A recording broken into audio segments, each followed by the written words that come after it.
Live from Wildcat Stadium in Vacherie, Crescent City Sports is proud to bring you Louisiana high school football. Tonight, it's a good non-district matchup as the Archbishop Shaw Eagles visit the St. James Wildcats. Hello, everybody. Ken Berthelot, along with Wade Kaiser, Chip and Matt Merritt, working with us, producing and on camera tonight. And just an absolutely gorgeous night for football. Temperatures, I'm going to check it, I think in the 80s right now, and very little wind blowing. Matter of fact, the flag is still, and it's going to be just a gorgeous night for high school football. And we have a good one, Wade, in two teams that are both off to good starts. Shaw Eagles, a District 9 4A team, is off to a 3-2 start. One of those losses was to Edna Carr, and just about everybody else loses to Edna Carr too. Yeah. So no big surprise there. The St. James Wildcats off to a 3-1 start, one less game. They had a game canceled because of the hurricane, and we'll get into this. Interestingly, though they played 4 games, the first game was played in the monsoon at East St. John, and they didn't throw any passes in that game. So well, it went real quick, right? If they didn't throw any passes. But, if you look at their schedules and how things have lined up for Shaw and St. James, they play a killer non-district schedule. You just look at Shaw, right? And Hank Tierney, which we'll be talking about tonight, has never shied away from competition, right? Carr, West Jefferson, Rummel, Lafayette Christian, and then De La Salle last week. All of these are perennial programs in the state of Louisiana, all winning programs in the state of Louisiana. He comes out 3-2, healthy for the most part, going into his district schedule, which will start next week. In 2 weeks with Kinder Discovery. But then you look at St. James, of course they lost that one game with West St. John due to the hurricane, but they haven't shied away either. East St. John, Terrebonne, Ponchatoula, and then last week a victory over St. Charles Catholic, who is kind of struggling this year, but still a great football team. They haven't shied away from competition either. That's Levante Daniels and his staff. So, you got two teams that are well-tested here tonight, and they're going to square off in a non-district game that's going to be really exciting. By the way, Levante Davis and the St. James Wildcats in that opener with a monsoon coming down. Saw a video of that game, and you couldn't see out of the press box. They decided not to put it in the air. 0 passes, 0 yards passing, 0 catches. If you're not throwing it, you can't catch it, right? And they ran that sucker 41 times for a bunch and went on to win that game over East St. John 20-0. So both of these teams are off to a good start, but you know what both of them are worried about in this game tonight? They know they have the offenses to win a state championship in their respective divisions. The question is, can they play defense? Both of these teams have big playmakers on offense. We're going to talk about that. Can the defenses stop the big playmakers? Well, you win championships with defense. Both of these coaches know that. You've got to be able to stop people, and you're going to see two dynamic offenses here tonight, with some really great playmakers on both sides. But, defensively, you look at both teams tonight, so you start answering that question. Archbishop Shaw has only been giving up 20.8 points per game, 20.8, which is pretty darn good as compared to what, they've been scoring against their opponents. And then you take a look at St. James' defense, which hasn't been bad at all, 12 points per game. Yes, 12 points per game. That's only 2 touchdowns, right? So, both of these defenses are capable of playing at high championship level. The question is tonight, will they have the defense to stop each other, because they've both been scoring a lot of points? Oh, that's the interesting point. Now let's talk about if you're Shaw, how do you stop Juwan Jackson, a 6'1 freshman quarterback who was able to beat out the sophomore Peyton Clement. They were supposed to kind of switch a little time and enjoy a little time together, but boy, Juwan Jackson has been the guy, and his number one target has been Jacaius Villanova, and he has just been absolutely unbelievable. If you can't stop those two, you're going to have trouble. And, of course, the running back is Kenai King Young. Well, Juwan Jackson's only a freshman, correct? 11 of 13 last week, 100 yards, 2 touchdowns. So his favorite receiver, Villanova, right, which yes, we'll be talking about, I'm sure tonight quite often. This is a young freshman with a lot of dynamics. He can run the football, he can throw the football, and that's the reason why Levante Davis loves him, and he's going to have him around for the next 3 years, right? So yeah, it's going to be fun to watch. Look, you got a freshman, and then again, the Shaw Eagles, Mason Williams, a senior quarterback. He is so dynamic, and he's got Jasper Parker. That's a combination that is just absolutely unbelievable. We're in our invocation, and we'll probably have the playing of the national anthem, so let's listen in to our invocation for tonight. Especially the coaches, officials, parents, and players. Keep us under the protection of your Son, Jesus Christ, and help us be aware of His presence with us in this week. Amen. Please remain standing for our national anthem.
I'm glad he hit the high note because I wasn't sure he was going to hit that high note. I was a sax player, and I don't think I could have hit that high note. So nice job on the national anthem.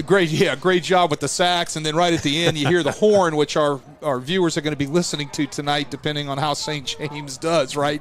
And if y'all think it's loud, right, we're sitting under it. Correct. But we have to explain. That's reminiscent of the old train at the old high school that would pass at a certain time during every St. James High School game. When the train rolled up, it was always said he would blow the horn, the engineer, and that's when St. James would either start a rally or would be scoring, and then he would sit there and watch the game from the railroad tracks and his engine, and every time St. James would score, he would hit that horn off of his engine, right? So they brought it to the new high school with them, and that's the horn you're going to be hearing tonight, ladies and gentlemen, depending on how the ball game rolls for the Wildcats.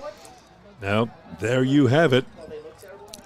And we're just about ready to go. Back deep for Archbishop Shaw is DeAndre Franklin as one of the deep men. And also Gavin Richard.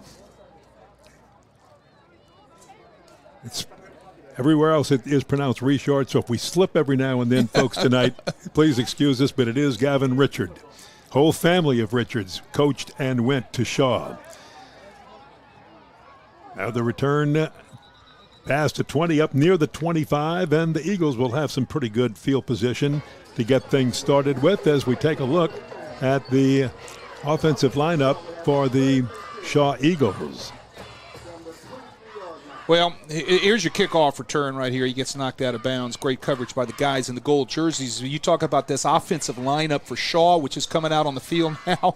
These guys have, a really great running back and the Michigan commit in Jasper Parker, a great wide receiver in Jacob Washington Sr., another Michigan commit. Seems like Michigan's all over the place. And then an outstanding quarterback in Mason Williams. From their own 23-yard line, first and 10, Mason Williams can do it all, but he's got so much extra power. He will keep on first down and is upended as he gets near the 30-yard line. So that'll be a gain of about 6 right there, and it'll be second down coming up for the Eagles.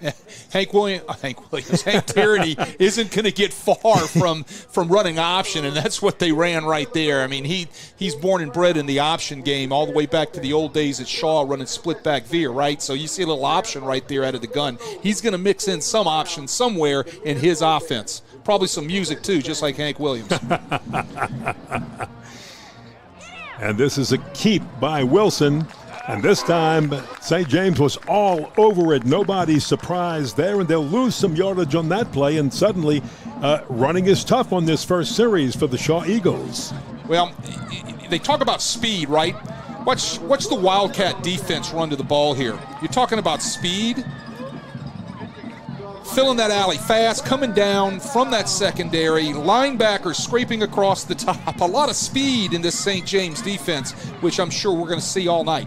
They lost 6, makes it 3rd down and about 11. Here's the toss out to Parker. Parker, he's got a good escapability and can't do it a second time and is pulled down at the 21-yard line. That's going to be for a loss of 1, and that'll bring up a 4th down for the Eagles here on this first offensive possession. Yeah, Malik Harry does a nice job staying home backside as they force Parker at the point of attack to reverse his field, right? You can't go east and west on the north and south field, young man. You got to sooner or later plant that foot and get yourself vertical, especially against the St. James speed on their defense. Something they've been noted for forever. So the punt by Cardenas will just take a Shaw roll and be blown dead at the 31-yard line of the St. James Wildcats. So we'll see the St. James offense come out for the first time tonight, and another explosive offense. Like we said in the pregame show, both of these teams have playmakers. Both of them said one of the keys to the game is to stop the big playmakers on the other team. So Jawan Jackson, a freshman quarterback, is running this offense. You'll hear him if you're watching. That's number 19, Kenai King Young. The running back is also the kicker. And you want to watch number 4 as a wide receiver, Villanova.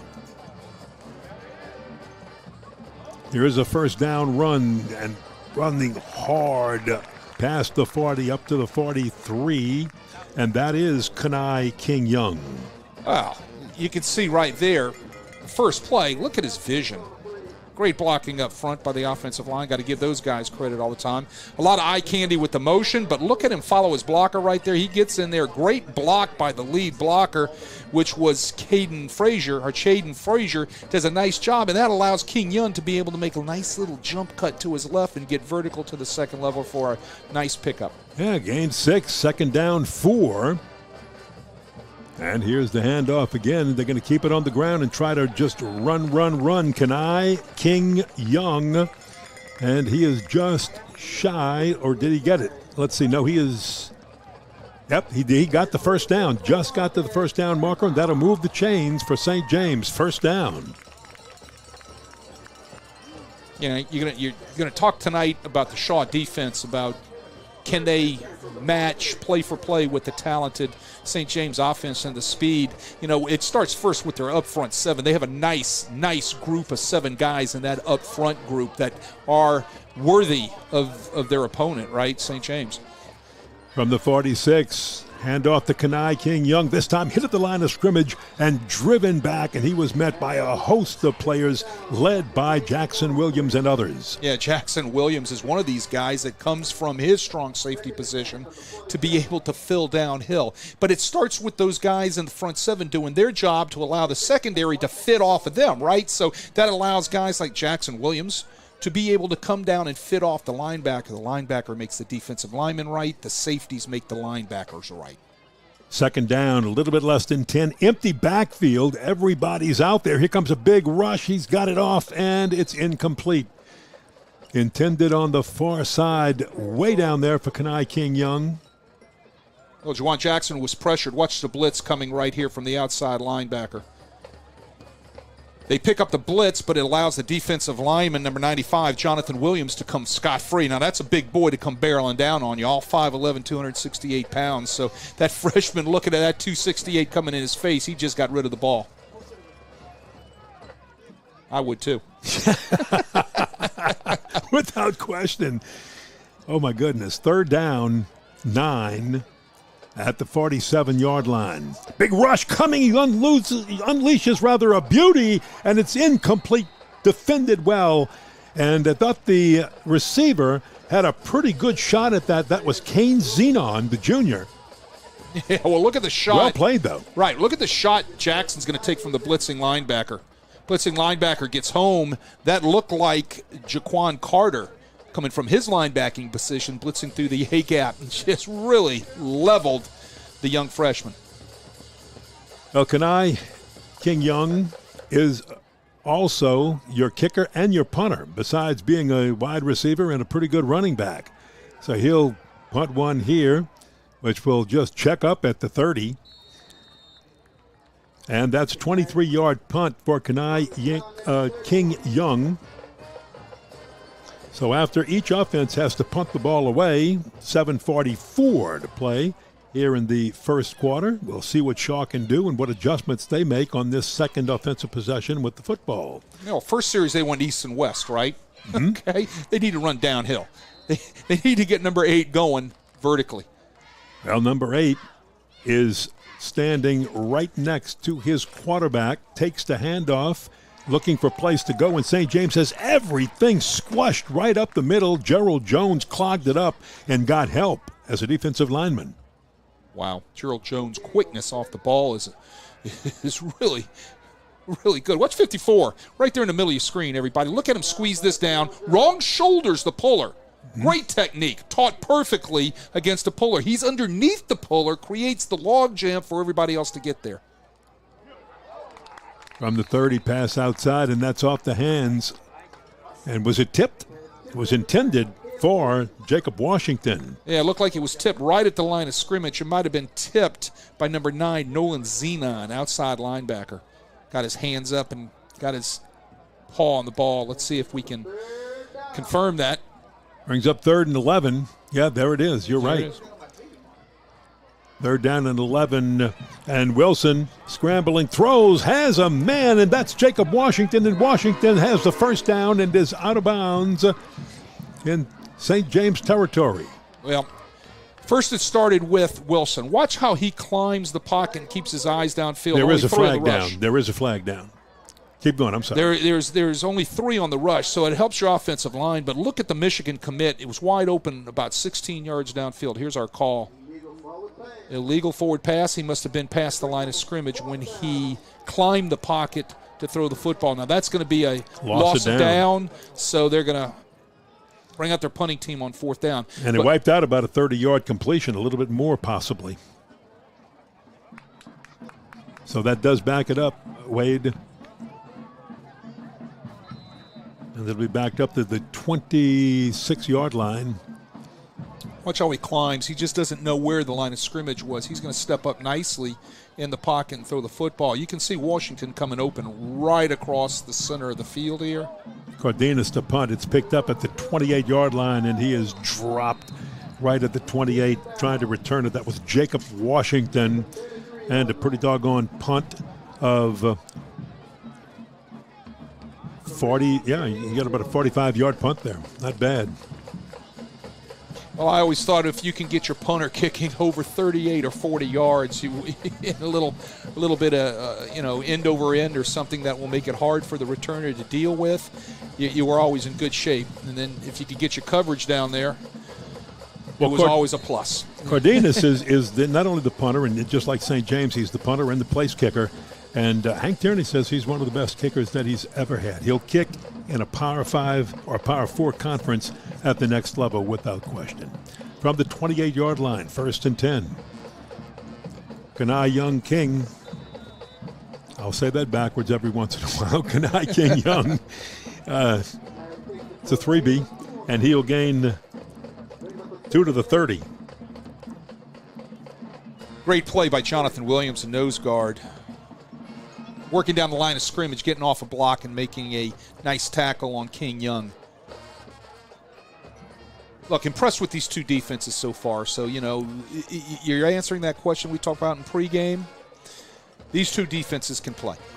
Kendrick Joseph sophomore.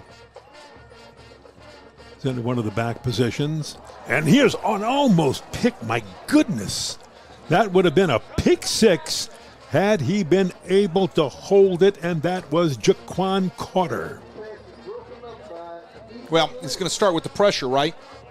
Let's take a look at the white jerseys almost getting home here, forcing Jackson to get rid of the football. It's a four-man rush. He throws that thing blindly, and you're right, partner. It looked like it hit him right in the hands, correct? But it looks like we had a flag on the play, so something's going to happen where I didn't get a call. See if we. I didn't see it, and I didn't see the call by the official, but they marked it off, so it's first down for St. James at their own 45-yard line. So big 15-yard penalty.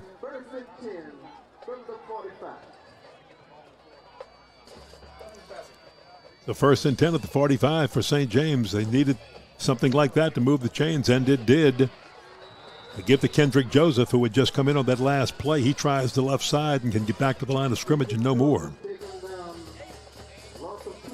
Might have even lost a yard on the play. Yeah, he lost a couple yards right there. Yeah. Great pursuit by the Shaw Eagles. Those guys getting home, getting off of blocks. St. James finding the running tonight, really hard. They got to get, again, if you're running downhill, which gives you those creases and chances for your running backs to use their eyes to pick and peck, that's where you're going to get yardage. Not east and west against the speed of these two teams. Neither team has been able to make the big play, and there's the interception. There's the pick. Alan Shaw with the interception for Shaw, and a nice return. He's got a chance after breaking tackles to make it and take it a long way and gets inside the 20-yard line. Not bad. Got that one. It's going to be close to a 20-yard return on the interception. And we've got a Shaw player injured, Jaquan Carter, slow to get up. Yeah, Shaw just sitting in a three-deep secondary, and he just floats that over the head of his intended receiver. Right there is Alan Shaw to pick that thing off, right? This is his, third straight game he's had a pick, right? He's had a pick in the last two games, and last week was a huge pick to kind of set up a chance for Shaw to take the lead, put their offense in good field position again, and here he's done the same thing again tonight. Shaw sitting pretty at, the 17-yard line. Yeah, and the fifth interception of the year for this Shaw defense. And as you said, the third for Shaw, I believe. Yeah. Right. Well, again, I'm going back to the question we were talking about. Can they play defense tonight against this team offensive speed on both sides of the ball? Well, if you're going to win the turnover game, the answer is yes, right? Yeah. You win any turnover game, you should, if you're an odds maker, you're going to be in pretty good shape to win that bet, of the football game. So great field position to start at the St. James 17-yard line. And this is straight ahead, nothing fancy by the Eagles. See, that's the north and south I'm talking about, Ken, right? Give him the opportunity to use his eyes, use his vision, make his cuts, use his jump cuts, try to get to the second level, run behind that big offensive line. Let's don't play east and west. Let's play north and south. That's what Michigan likes about this guy. And see number 8, Jasper Parker, so explosive. They just go with him. This time the fake to him. Wilson going around the end, and he's hit hard as he turns the corner to the 10-yard line. That'll bring up third down. Right, they pull the ball and they try to get around the edge. And again, you see the speed of the guys in the yellow jerseys, gold jerseys, running them down. Great job by Gary White, the senior defensive back from St. James, coming downhill from his corner position to set the edge and not allow Mason Wilson to get outside. Third down and 4. Shaw has an excellent field goal kicker, excellent place kicker. He's got range from 45 easily. Missed a 53 against Rummel, and it just fell short. Just missed the crossbar. It was on target, so he's got good range. But that's not what they want, getting this close. They want it all, getting this close. So we'll see. Timeout gives us an opportunity to remind you that tonight's coverage on Crescent City Sports is brought to you by the Lamarck Automotive Complex in Kenner. Lamarck Pre-Owned has a huge selection of pre-owned vehicles, all makes and models, and we have great deals. Like Ronnie says, there must be a reason. And there is, because the Lamarcks do it right. All righty. Man, two very, very good teams. And if you take a look at the Crescent City Sports Division II Select, here's Archbishop Shaw as the 7th-ranked team with that 3-1 record, and they might just be better than that.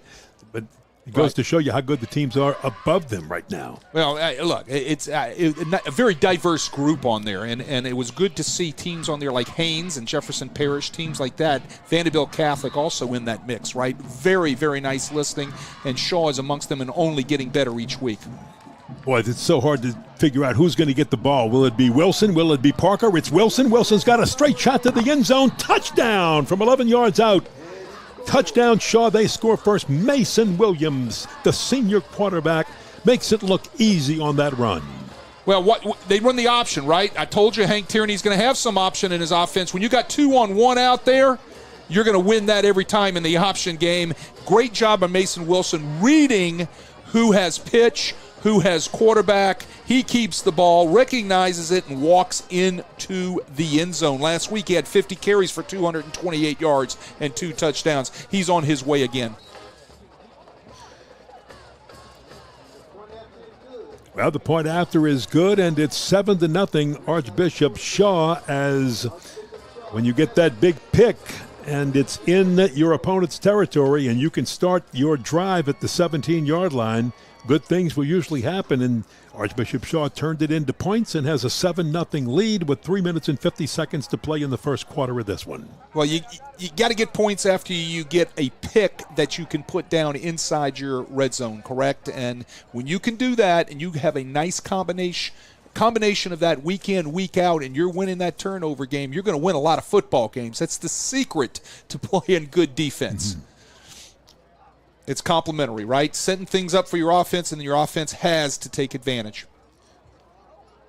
Well, Kendrick Joseph is one of the deep men, and he's got some burning speed if he can get it. But the guy you see, well, you're not seeing him right now. He's just out of our camera range. But number 4, Jakias Villanova, that's the guy they'd like to get that ball in the hands to. Kenai King Young, the running back, also deep. Eagles with a 7-0 lead. You're late in the first quarter. They're going to keep it on the ground, and it'll be picked up at the 15-yard line and running straight ahead, trying to look for a hole. Nothing much, but a 15-yard return to the 30. Not bad for the Shaw Eagles and that for St. James Wildcats, pardon me, and that is Chaden Frazier on the return. Well, when your kicking teams are covering well, and it all seems to be clicking, you're playing good defense, you're going to be up on the scoreboard. So let's see. Yeah, St. James needs to run downhill. I think that's about the 3rd, 4th time I've said that. So looking at the speed of both of these defenses, they need to get their things in their running game shaped up so where they're running downhill at their opponents. Yeah, you haven't seen Juwan Jackson really unload anything yet, and Kenai King Young, the running back just to his side. Here he's going to just toss one. Can Villanova run under it? He could not. Jakias Villanova trying to get under that one to pull it in, incomplete. Well, he had a step on the defender, right? I mean, nice job getting off of the line of scrimmage, and he evades the defender, and he gets on top of the defender. It's just not a good pass by the freshman, right? He's got to be able to hit that in a big game like this. Yes. Those are growing pains, right? Those are things that you grow into those shoes. The Jackson at quarterback takes the snap. He will hand it off to King Young, and he gets back to the line of scrimmage and maybe a little bit more. It's going to be 3rd down at about 8 at the 32-yard line of St. James. And more importantly, take a look at who's limping off the field right there. That's your ace running back, the 5'9 junior, Kenai King Young. Can't afford to lose him right now. Yeah, hopefully just a cramp. Let's see. In for him, Kendrick Joseph. And Kendrick Good backup with lots of speed. He's a sophomore. A lot of young faces and inexperienced guys on offense. The St. James defense is loaded with experience and talent. Lots of time, and there comes the rush, and they've got him. What a big rush, and who does it again? Jaquan Carter, number 0. Watch the twist, Ken. Watch the twist coming right here in the middle of your screen. You're going to have defensive end in, nose guard around, and right through the center comes Jaquan Joseph, all right, for a huge hit. Jaquan Carter, I'm sorry. So watch this. Now, your punter is your running back, Kenai King Young. He came off limping, we think, with a cramp. He looked to be okay as he came in to punt. Good snap. He's going to take his time. He's going to wait it out, can let his coverage get down there, and then send it on its way. Gets a great St. James bounce, and he's going to roll more inside the 40-yard line of Shaw, and will be down at the 39-yard line of Shaw for a 29-yard punt by Kenai King Young. Look, if St. James is going to try to throw the football tonight, they better do something to blitz pickup, right? If they can't blitz pickup tonight, it's going to be a long night for that offense because those linebackers are getting home, and if they're picking the linebacker up, that means one of those big defensive linemen are getting home, and somebody's going to be getting peppered all night. So they're going to have to make some adjustments when they get to that boundary on blitz pickup. So from the Shaw 39-yard line,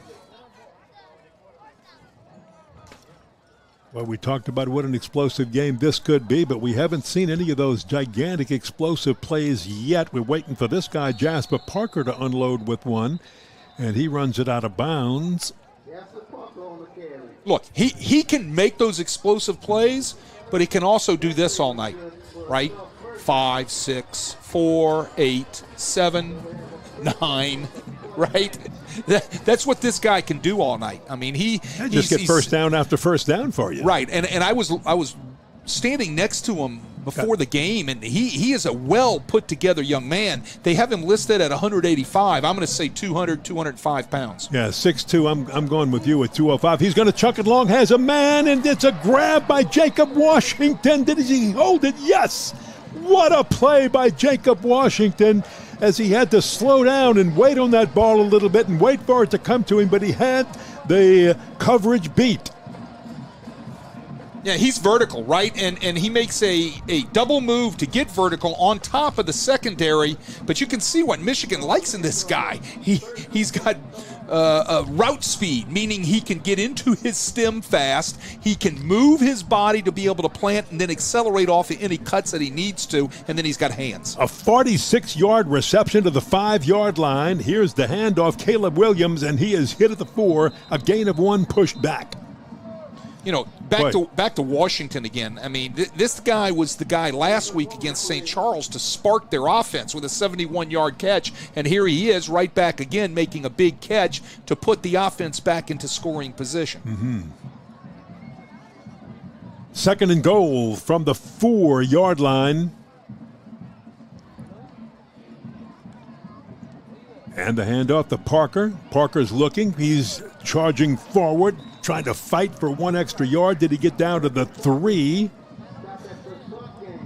Looks like the stop was made by Chaden Parker, not to be confused with Jasper Parker, the running back. Parker meets Parker, right? Look at Chaden Parker fill it. Ooh, nicely done. You saw that? You saw the kick-out block, the seal block. He comes underneath the seal block, and he steps right up into that hole to meet the other Parker right face-to-face. Great tackle by Chaden Parker. Third and goal. Do they go to number 8 again? That's Parker. That's their power guy. But remember, Mason Wilson, the quarterback, just like the name on the football, he's got a name that he can do everything when he's holding the football. So watch him. Wilson, will he keep it again? He will. He'll turn the corner, dives for the flag. Does he get there? No signal yet. Looks like he just missed it. He might just be outside. We'll put the binoculars on it and watch close. 4th down. Yeah, it's going to be about 4th and, they're going to mark that. At the 1. Yeah, at the 1-yard line. Wow. I wonder if his foot might have stepped on the line when he got over there reaching for the pylon with the ball. Really couldn't tell from this angle. No, tough to tell, but it's 4th and 1 now. Anytime Shaw gets inside the 35, Hank Tierney says, we've got such a good kicker, we'll go for it. But when you're at the 1-yard line in a game against a very explosive offense as the first quarter comes to an end, hey, wow. You might just want to talk about this. You get the free timeout without having to use one of your own.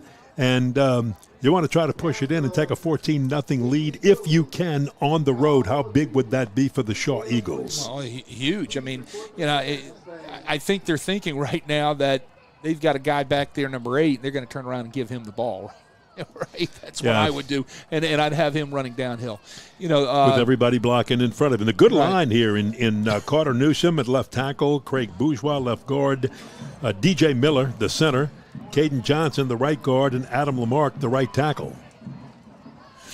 Let's see what happens here. Will they give it to number 8, or will Wilson keep it himself? Oh my goodness! Oh, a muffed fumble, and they're not going to be able to take it out, or get the score.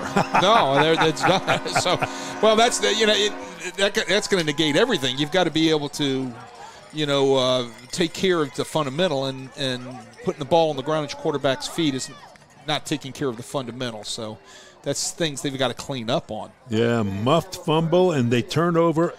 Here's a good look at it again. On downs. Watch. Oh, it looks like a whole snap count might have been kind of messed up. It looked like the center was off on the snap count, and nobody else is like, he snaps the ball and nobody else was ready to go. So, ouch.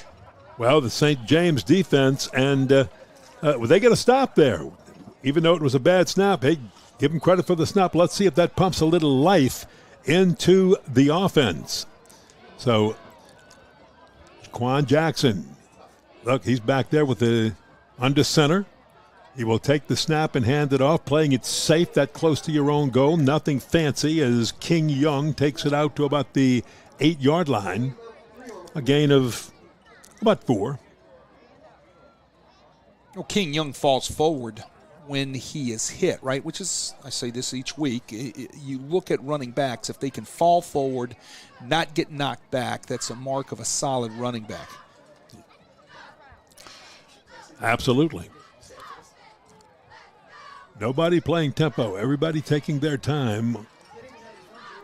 This time, back in the gun, will hand off to King Young, and he's got room around the right side. Look at this one as he's lassoed down near midfield. What a run by, goodness, Kenai King Young. Well, watch him bounce out the back door. You're going to see they get a block on the person, number 27, Tristan Evans, who should be sitting that edge right there. He gets hooked, so that allows King Young to bounce outside of him, and everything was run off in the secondary. Anytime that happens, it's going to result in a big gain. Tristan Young needed to take that block on, not get hooked, and set that edge. He'll be schooled on that tomorrow in the film room by the very good defensive coordinator, Adam Giglia. A 41-yard gain on that play by Kenai King Young. And he goes again straight ahead to get the ball onto the Shaw side of the 50 at the 47-yard line. And that is another gain of 4. So they're slowly just chipping away. Well, it puts them in a nice shape for a nice, solid second down here. There's a lot of things they can do now. 2nd and 6. There's the throw from Jackson with a nice little maneuver at the other side. And what a nice play that time by St. James. That is Kamon Mitchell. Yeah, Kamon Mitchell. A freshman. A freshman, right, out there. These are the type of throws they need to give the freshman quarterback. The ones that he is able to, get some – not just experience, but some what's the word I want to use? Chutzpah, something that will settle him down and say, hey, I can throw the football. He's got a nice zip on the ball. He can spin the ball, get the ball out there real quick, and that also takes that rush away from Shaw. 21-yard gain from the freshman to the freshman. They're going to keep it On the ground this time and give it to King Young, the running back, and he'll take it inside the 20-yard line. Look, he's starting it downhill. Gain of 8-9. Right, he's seeing everything bouncing off tackle and outside. This is where the outside linebackers are not doing a good job from Shaw. They are not setting the edge out there. They need to be coming up and setting those edges to be able to turn that rush back inside. So what a play. Matter of fact, I had to check the sheet because they have used Kamon Mitchell so little this year as a freshman receiver. That was only his 4th catch, and how nice to have it go for that big a gain. And there's your first down. And once again, St. James doing nothing fancy, just tried to make it go, and that is Villanova. Well, you see the difference in the throwing game? All right, Levante Davis said, okay, we're going to throw it vertically every now and then, but right now let's get this young guy some throws to get him settled down, and that's what they're doing. They can zip it out there real fast. He spins it out there. They've got nice guys that can receive it, and then they get one-on-one with one of the Shaw defenders. They might just pop one of those things. Yeah, that was Villanova. They haven't used him enough, and he's down there with man coverage, but they're going to keep it on the ground to King Young, and he'll push inside the 10-yard line. That'll be a gain of close to 5. They can make a first down before making a touchdown. They can make a first down at the 4-yard line. Yeah, well, there's King Young again taking the inside handoff on the inside zone and bounce it out. I think we had a flag. Yep, we did. I'm just not picking up these flags on this turf tonight. Well, we got a holding call, so that's going to move them back 10 yards. See if we can see it. Oh, there it is right there, right in the middle of your screen. See if we can catch a number. I don't want to give the – oh, my goodness. Yeah, that's number 59. Amar Marshall looks like it was WWF wrestling time, right? He took him down and sat on top of him, you know. Moore says, well, no, it wasn't me. It wasn't me. Even though, let me get off of him. It definitely wasn't me, I promise. Little swing pass out to King Young. Can he turn the corner and get that penalty yardage back? And he gets a lot of it. Another flag thrown. Looks like we had a flag come in there late. Maybe some sort of face mask or horse collar out there on the edge. St. James players pointing at Shaw. I think we're going to get a face mask. Yeah.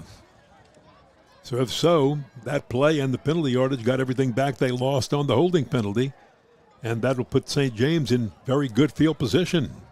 Personal foul, so it's going to be of the 15-yard type. Half the distance. Let's see if we can catch it up. Great blocking by the guys in the gold jerseys out there on the edge. Right. Oh, there it is right there.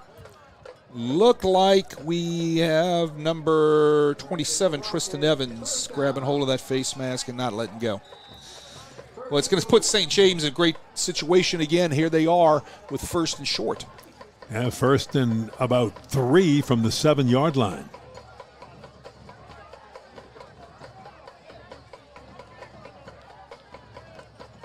That first down marker just inside the 5-yard line. Jaquan Jackson hands off to King Young. He'll go straight ahead and looks like he will have the first down. I'm just guessing because he looks like he got to at least the 4, and that should be enough for first and goal for St. James, pushing to try to get on the board here. Trailing 7-0. And yes, if you're a Shaw fan watching tonight, Shaw had an opportunity with 4th and goal right at the 1-yard line, but a muff snap turned it over on downs to St. James. We got 3-on-2 up top. They better get some help out on those receivers. You can see that at the top of your screen. Now they walk a safety out. I thought Jackson Williams might drop back there to help. Let's see. There's the snap. They're going to come around the other side on the end around by Jakias Villanova, and he is going to score. Touchdown. St. James is on the board. The wide receiver coming around on the end around makes the touchdown. The 5'8 junior puts the Wildcats on the board for the first time tonight, and they're an extra point away from tying up the Shaw Eagles. Look at the speed. Great blocking out there on the edge. Again, no support coming to set the edge for the Shaw Eagles. That's like stealing right there for Villanova. Getting out there on the edge with his speed. Nobody's setting the edge. He's going to walk into the end zone, and he did. And again, both of these high school teams have good kickers. St. James is the running back. Kenai King Young, he is also the kicker, the punter, the running back, and they'll use him as a receiver at times too. But they're going to go for 2 right here. Or will they just shift back? They were just swinging gate. They were going to swing and gate and send it back. But they might be giving Kenai King Young a little rest. He's done just about everything tonight. Well placed, kicked up, and it's good. We are tied at 7. St. James, the Wildcats, 7, and the Eagles of Shaw, 7. 7 minutes and 23 seconds to play here in this first half. Well, the swing and gate, let's go to that for a second, and let me give a few thoughts on the swing and gate. A lot of people like to use that. You might remember from your old Tulane days, Coach Baxter, right, was a huge guy that liked to do a lot of real shift here, shift there, swinging gate type of things all throughout the kicking game, right? Well, a lot of times it's just to get your opponent to work on it and spend time on it all that week in practice, because you got to be sound. And if you're not sound against it, and if you're not going to line up correctly against it, then that's going to leave something open for you to be able to exploit, right? So that's what the swing and gate stuff's about. It's always interesting to see it. You still see a lot used in high school, very seldom in college, and never in the NFL. I'm waiting for somebody to break it out in the NFL and kind of get my attention. Apparently there was some sort of penalty, so it's going to move the ball up to the Shaw 45 is where St. James will be kicking off from.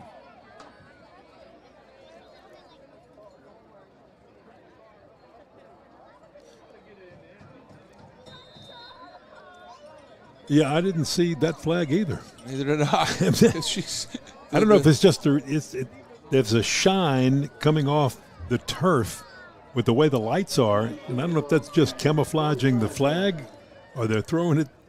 Well, it had to be a 15-yard nature because they moved the ball up 15 yards, so it had to be a personal foul. A little squib kick, and this is coming down to Richard, and Richard hit hard as he crosses the 15-yard line. My goodness, he was really banged into. Yeah, he was lit up by Nolan Zenon, right? Watch Nolan Zenon like a missile come down here and light the return man up in the white jersey. Right, here it comes. I'll let it speak for itself. Boom. Oh, nice hit. That's what the game's all about. And it is fundamentally sound. He uses his shoulder to make the tackle. It's always good to see that. Again, not leading with your helmet. So Shaw starts at their own 16-yard line. We're tied at 7. Mason Wilson, the senior quarterback, hands it off, but this time nowhere to go for Jasper Parker. That didn't look like a smooth handoff, huh? Yeah, it looked a little rough on the handoff, but he got hit at the line of scrimmage, and he spun out of it to pick up about 5 yards. That shows you the size and the strength of Jasper Parker. A gain of 4 to the 20. Here we go. Here's a good look at it. They're running the counter. Bang, hit right there, spins out of it. Bang, hits right there, spins out of it.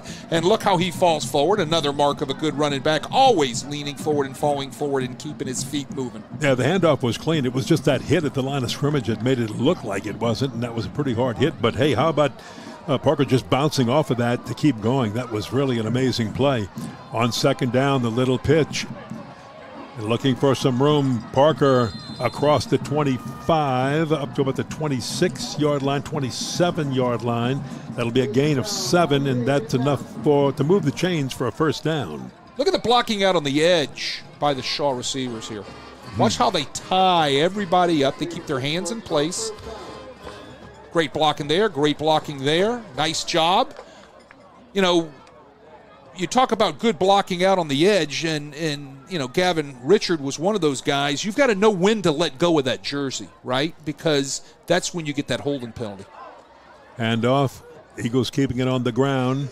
And this is Parker straight ahead. Parker gets up. He's still going. He says he wasn't down. We don't see a whistle. Nobody's blowing it dead, and Parker's going to take it all the way. Is it a touchdown? Well, back here they say it isn't. So we'll see what's going to happen. Parker's going to say he wasn't down, of course. We'll see what the camera has to say here in a second. If he was not down, he had to be on the top of one of the defenders to be able to roll off, which we're seeing a lot more of today. They keep their legs moving, talking about the running backs, and he popped up off of it. It looks like they're going to call it a touchdown. Let's see if we can see it here in our replay. Here, let's take a look. If it is, it's a 73-yard touchdown run by Jasper Parker. We were waiting for some explosiveness to happen, and he just showed how he can make it so. Here comes the point after. It's up and good. And you take a look at the replay, and there's Parker. Is really hard to tell right there. We couldn't tell if he was down or not, but the officials was right on it, so off he goes. Let's see if we can get our guys to run that back again, because when he gets right inside in that big scrum of jerseys and everything, you really can't tell. Does he come down on top of somebody? Does his knee come down? Watch it close. Here we go. Folks, you watch it with us. Nice little jump cut right here. Avoids one hit. Here's the second hit. And it looked like he came down on top of his own player. And then he's on top of a St. James player. Looks like he was almost helped up by a St. And it looks like one of his guys helped him up. And then he's off to the races. My goodness, I did not see him down. It's a touchdown. And a 73-yard run for the score. In my expert opinion, it's a touchdown. Yeah. There you go, for what that's worth. 14-7. Shaw with the lead over St. James. You want to know why Michigan likes this guy? Well, there you go, a Michigan commit. Hail to the victors. Jasper Parker. Wow. And Jacob Washington. So number 8, number 4 for the Shaw Eagles are both University of Michigan commits. They have a wide receivers coach that's got a lot of connection to Shaw High School. Well, I got news for you. The way things are working today, the recruiting game isn't over yet, right? Yes. So he's a commit now. We'll see what's going to happen here in December or February, depending on when he decides to sign, correct? So, absolutely. But right now it's hail to the victors. Hey, from the 20-yard line, St. James. Boy, that play surprised everybody, but what a play for the Shaw Eagles, and that should breathe a little life into the Eagles emotionally, enthusiastically, if you want to call it that. Well, this 5'9", 185-pound running back, King Young, he runs hard, right? He picks up 5 right there. He gets into the hole, lowers his shoulder, and then falls forward for a couple of extra yards. So it's important right here to see how St. James will respond to this.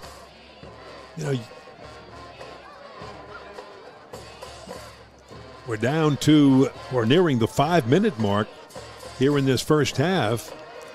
So on second down, here comes the run.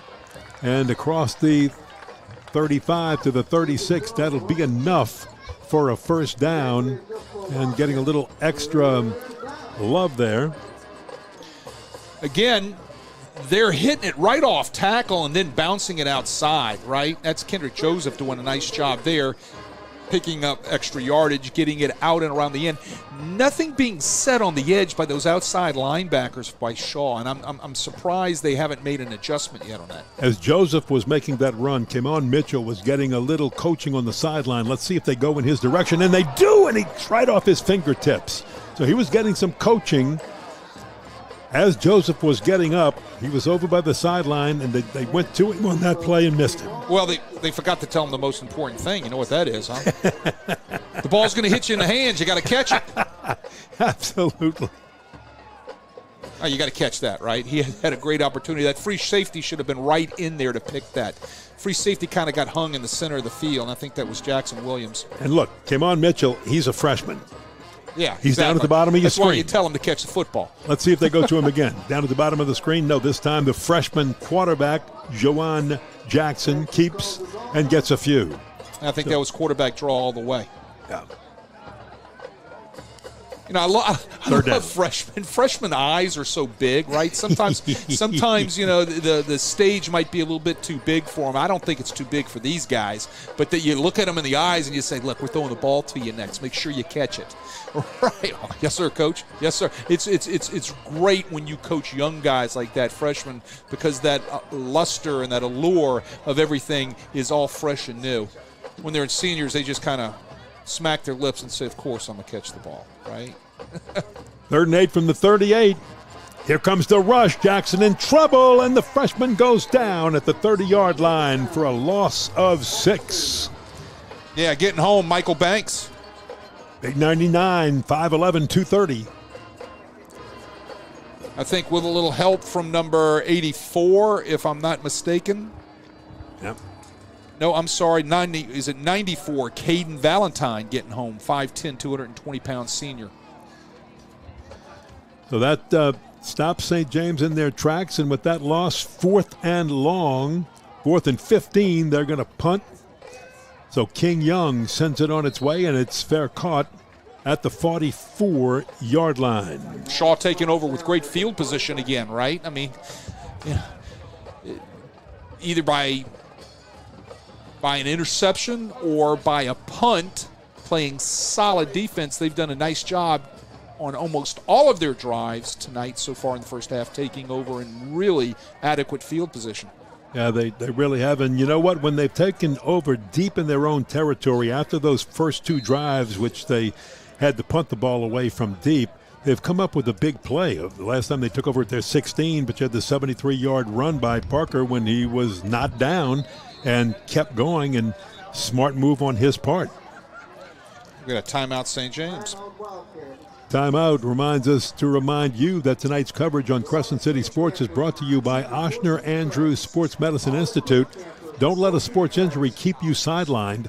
Our team offers health care for athletes with same-day appointments available near you. Visit oshner.org/sports-med to learn more.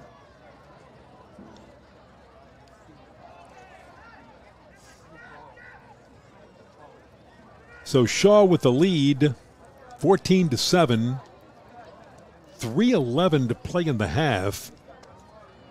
A field goal kicker that has 45-yard range easily.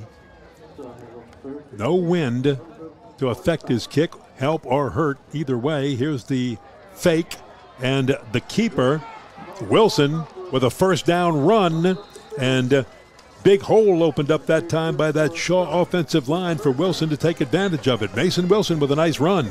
Yeah, well, when you key in on Jasper Parker, right, because he's your dude, it's going to leave some things open for Mason Wilson, and he takes advantage of it. You see, and then we talk about that. There's a 16-yard run down to the 39-yard line. Another first down. So when Shaw's got good field position or sometimes even bad position, they've been able to break the real play or explode for the big play to get him out of the hole. Now, that one kind of backfired, and they lost some yardage on it. Well, the option was played well by Nolan Zenon and crew from St. James. Zenon, who had quarterback responsibility on that lead option, did a nice job coming off the edge, sitting right there for Mason Wilson. Mason Wilson did nothing but slide into second base. Smart play. Let's play another down, except this time you're behind the sticks. Lost 2, second down 12, lots of time. He's going to throw it long into the left corner. He's got a man. Is it caught? No, incomplete. Good coverage. Ball was a little underthrown. No, double move, little sluggo, slant and go. It looked like Washington out there. Yeah, and look, he's got great height. He's 6'4". But he kind of backpedaled. Right. Yeah, you got to have the ball in the same vicinity. Yeah, you got to give him a chance, right? If you give him a chance, and he can go up and get those 50-50 balls. But if it's overthrown and way out of the postal code zone or the zip code, you're not going to have a shot. But he's got all the tools you need to play in the Big Ten. 3rd and 12 from the 41. Lots of time. Here's a little. Is it a fumble? It was. That was a backward pass, like a lateral fumble, and St. James has got it. That was Gerald Jones right there. You had a reverse. You had a backward pass. I don't know if he was not going to try to throw the football again. Watch, there's one reverse to Gavin Richard, backwards throw to Jasper Parker. I don't know, right? I don't know if he was going to run the ball or if he was going to set it back up to throw the ball, but the pass never got there. And right there to fall on the ball was Gerald Jones. Well, Parker has had a number of opportunities to throw. He has thrown one from the halfback option this year, did not complete it. But they've got that play in for him, and the way he was trying to juggle that ball in his hands, it might have been exactly what he was trying to do, Wade. St. James has it 1st and 10 at their own 48-yard line. Quick pass to Villanova, and he has it for a short gain over the 50 at the Shaw 47-yard line. Well, you know, you talk about trick plays, partner. The thing about it is if you practice them all week, you better call them. And bravo for calling it. It just didn't work out. Couldn't execute it. And another one. Villanova's got this one, gets away from his tackler, steps inside of another, and now is taking a man with him on the ride all the way inside the 20, close to the 15-yard line. I think I just talked about it a few minutes ago. You know, get this quarterback, this young quarterback, a couple completions out on the edge into those fine receivers that can run. Make one of the guys in the white jerseys miss, and you're off to the races, and that's exactly what happened for Villanova.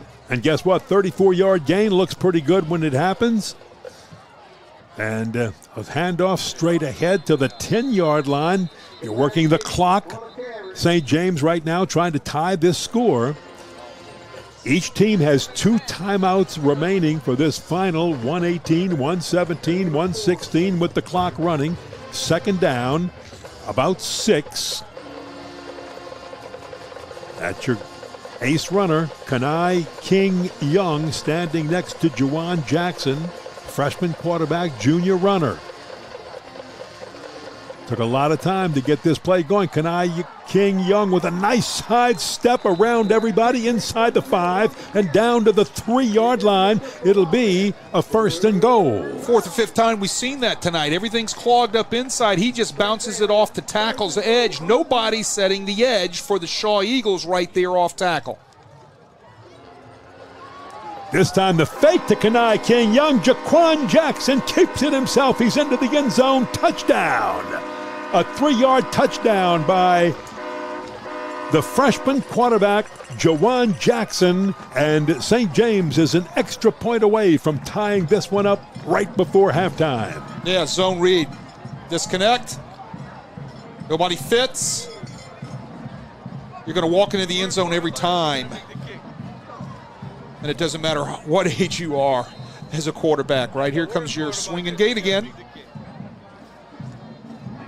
Yeah, let's see. If you go to sleep on that, it can cost you 2. Absolutely. But Shaw wasn't sleeping.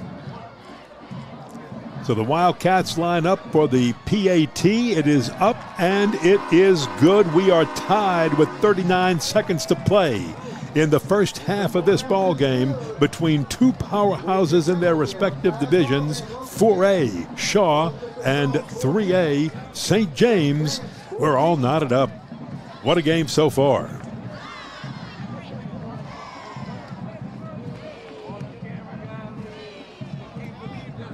Pretty good, Wade Kaiser.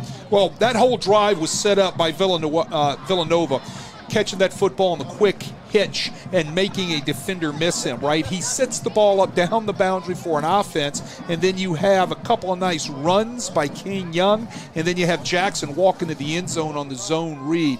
Yeah, but how does it start? It starts by a missed tackle, right? It starts by a missed tackle out on the flank on a hitch route. You know, those are things that Shaw's going to have to clean up defensively, and those are things that they will talk about, I'm sure, in 39 seconds at halftime when they have a chance to get their whole defense together and get things straight. So if you're going, isn't that the running back? It is. He is also the kicker. So Kenai King Young guy does sends everything, this one deep. He does. A big hole on the right side, and he's bumped hard, but nice return by the Shaw Eagles. Hey, again, lighten the returner up is Nolan Zenon. This guy is a kickoff tackling specialist, right? Had a flag on the play, so the ball looks like it might be coming back. DeAndre Franklin on the return. I think we might have had a hold on the return, so they're going to be bringing this back. Watch Zenon again make a great tackle.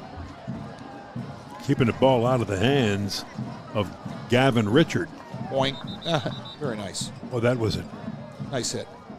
Nice hit. As a coach, that's the kind of hit you love to see on special teams. Oh, I know absolutely. You got guys running the field and making great hits. Look, I'm going to give you my opinion. This stuff they're doing in the NFL, I get it. It's all about money, but that's not football, right? I want to see kickoffs, right? I want to see onside kicks. I want to see the way the game was meant to be played. I'm not a fan of this, whatever you want to call it, in the NFL.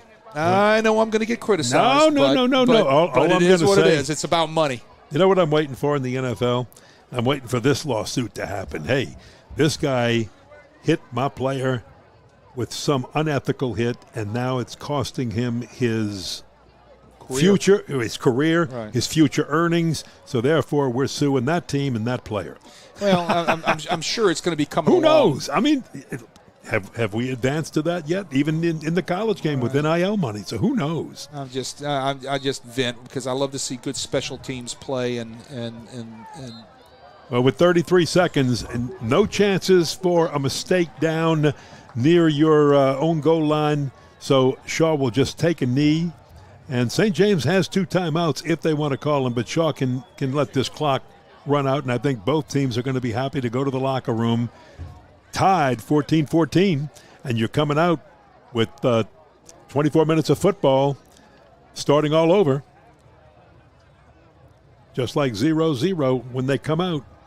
So whoever's going to win the second half is going to win this one, as the first half has just come to an end. The first half is over. The score here in Vacherie, Louisiana, home of the St. James Wildcats, is the homestanding St. James Wildcats tied with the visiting Shaw Eagles from the West Bank, New Orleans, 14-14. How about that?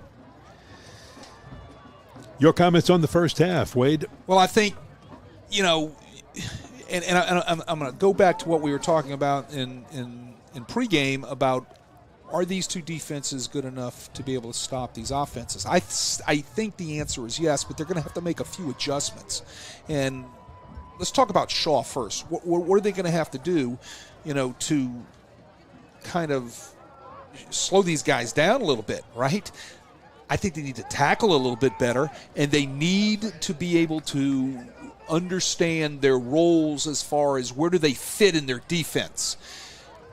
When I say fitting, I mean you have this gap, I have this gap, you've got that gap. And I think right now they're having some problems off of the edge, allowing King Young to be able to bounce and make a lot of yardage because they're not fitting where they need to be able to stop and turn the running game back in. I think those are things that they're going to have to get fixed right now, or King Young can continue to go off in this football game and put St. James in a great position to win the game. What does St. James have to do? I think they've got to tackle a little bit better with number 8, because number 8, the great running back from Shaw, Jasper Parker, is going to continue to be fed that football, right? So they've got to make sure that they tackle a little bit better, because we saw him not get tackled well and this roll right off somebody and go, what was it, 76 yards? 76 yards for a touchdown. So, they're going to have to address their tackling needs. I'll take that back. It was 73. Okay, 73, 76. Close. They didn't tackle the dude, right? That was the bottom line. They got to tackle better. So they're going to have to make some adjustments on that here at halftime. But we got a great football game, right, with two really good schools that play great football, and they have played great football for a long time. Hey, we got a great halftime show coming up. Before we do, let's recap the first half real quick, because this game started out with Shaw punting, St. James punting, neither team getting anything going. Shaw comes out, they go boom, boom, boom, 1, 2, 3, 4 punt. They're out of the first 2 series, and all of a sudden St. James has the ball, and you get the pick, the interception, and that was huge. I just went blank on the interception, but you get the interception by the interception number 6, by Alan Shaw. That's right. So the interception by Alan Shaw, and then Shaw is able to take that, and they go down after that pick, after that interception, they go down and score and take the 7-0 lead on the 11-yard touchdown by their fine quarterback, Mason Wilson. So using the turnover, they take the 7-0 lead. Then it looks like, hey, St. James has got to get busy, but a big sack by Shaw linebacker Jaquan Carter. You see him wearing the big 0 out there, forced St. James into a punt, and then all of a sudden it's Shaw with a big 46-yard run by the Eagles' Jacob Washington, and a pass to him and the big run that follows, and all of a sudden Shaw goes down. It looks like they're going to take a 14-0 lead, but they muffed a snap on 4th and goal from the 1, and they turn the ball over on downs, and all of a sudden you get a gigantic 41-yard run by St. James, and that, I believe, on the run was by the Wildcats. I want to say Villanova. That was Villanova. Sure. He ran the end around. End around, that's right. He came with the end around, and they were able to take it down and eventually score on a little 7-yard run. Again, Villanova on that end around makes it 7-7. So what could have been 14-0, Shaw ended up being a 7-7 tie, but the Eagles take that. They come back. They realize they could have got sometimes you just need the big play, and the Eagles get the big play, a 73-yard touchdown to Jasper Parker, and Parker puts the Eagles ahead 14-7. And again, St. James does what a good football team does. They answer, and they come through and drive down and score to tie it up 14-14. Nothing fancy. They just make it happen and get down there and tie this ball game up, and then that's where we are at halftime. We are tied at 14. And it's going to be interesting to see the adjustments they make at halftime. Just a quick comment on that before we go to our halftime package. Well, the adjustments, like I said, I think they're going to be made all defensively, right? I think, Shaw's going to have to understand that they got to get their guys to fit right and tackle a little bit better. And then for St. James, they're going to have to tackle late, right? They're going to have to continue to tackle late. And I also need to say, if you're going to throw the ball a little bit, I think they've gotten away from the vertical throwing game. But if they're going to have to throw the ball vertical, they better think about blitz pickup, because Shaw's going to bring heat.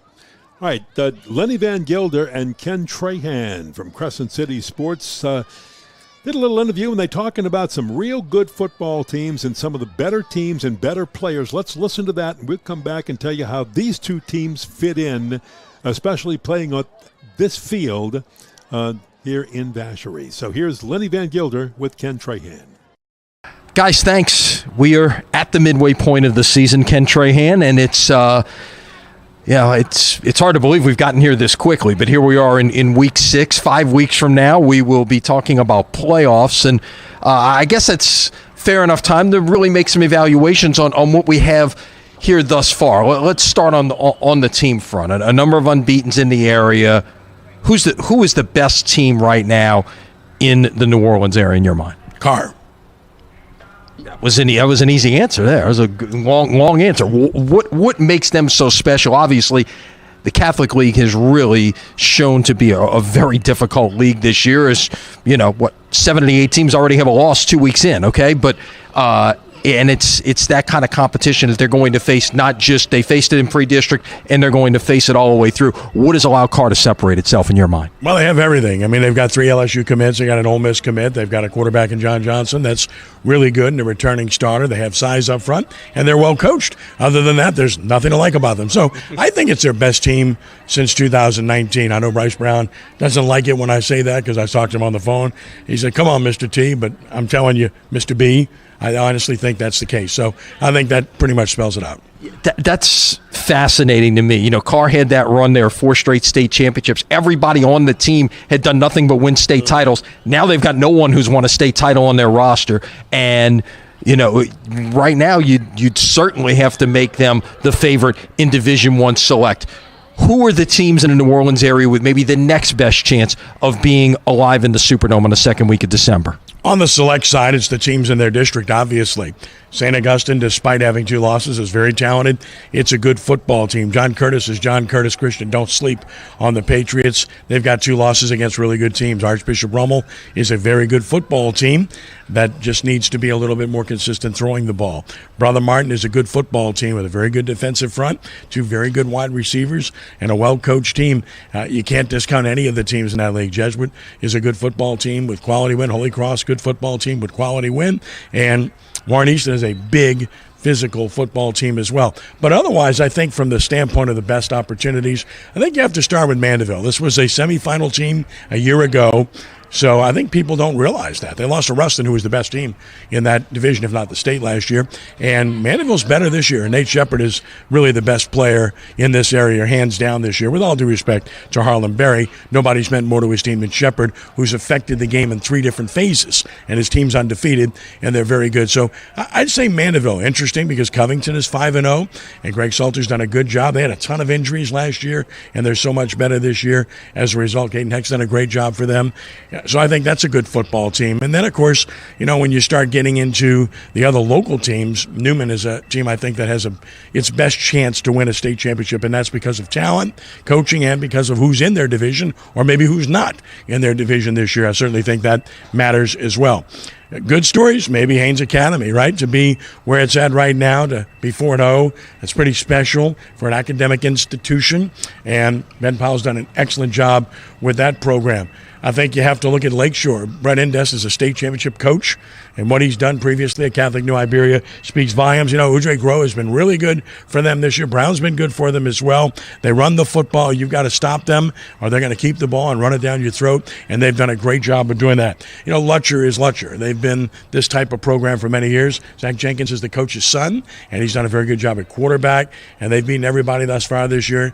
And remember, they won it 2 years ago, and I think they're in a position in that division to have a really good chance again this year. Pope John Paul II, Philip Pickett's done a really good job. That's a 5-0 football team. And again, Blaze Rodriguez, it starts with him, their quarterback. Excellent player. He's done a really good job too. So I think from a local perspective, those would probably be teams. If you're looking for, a good story, some teams that have really stepped up and really improved this year over a year ago, Huntville.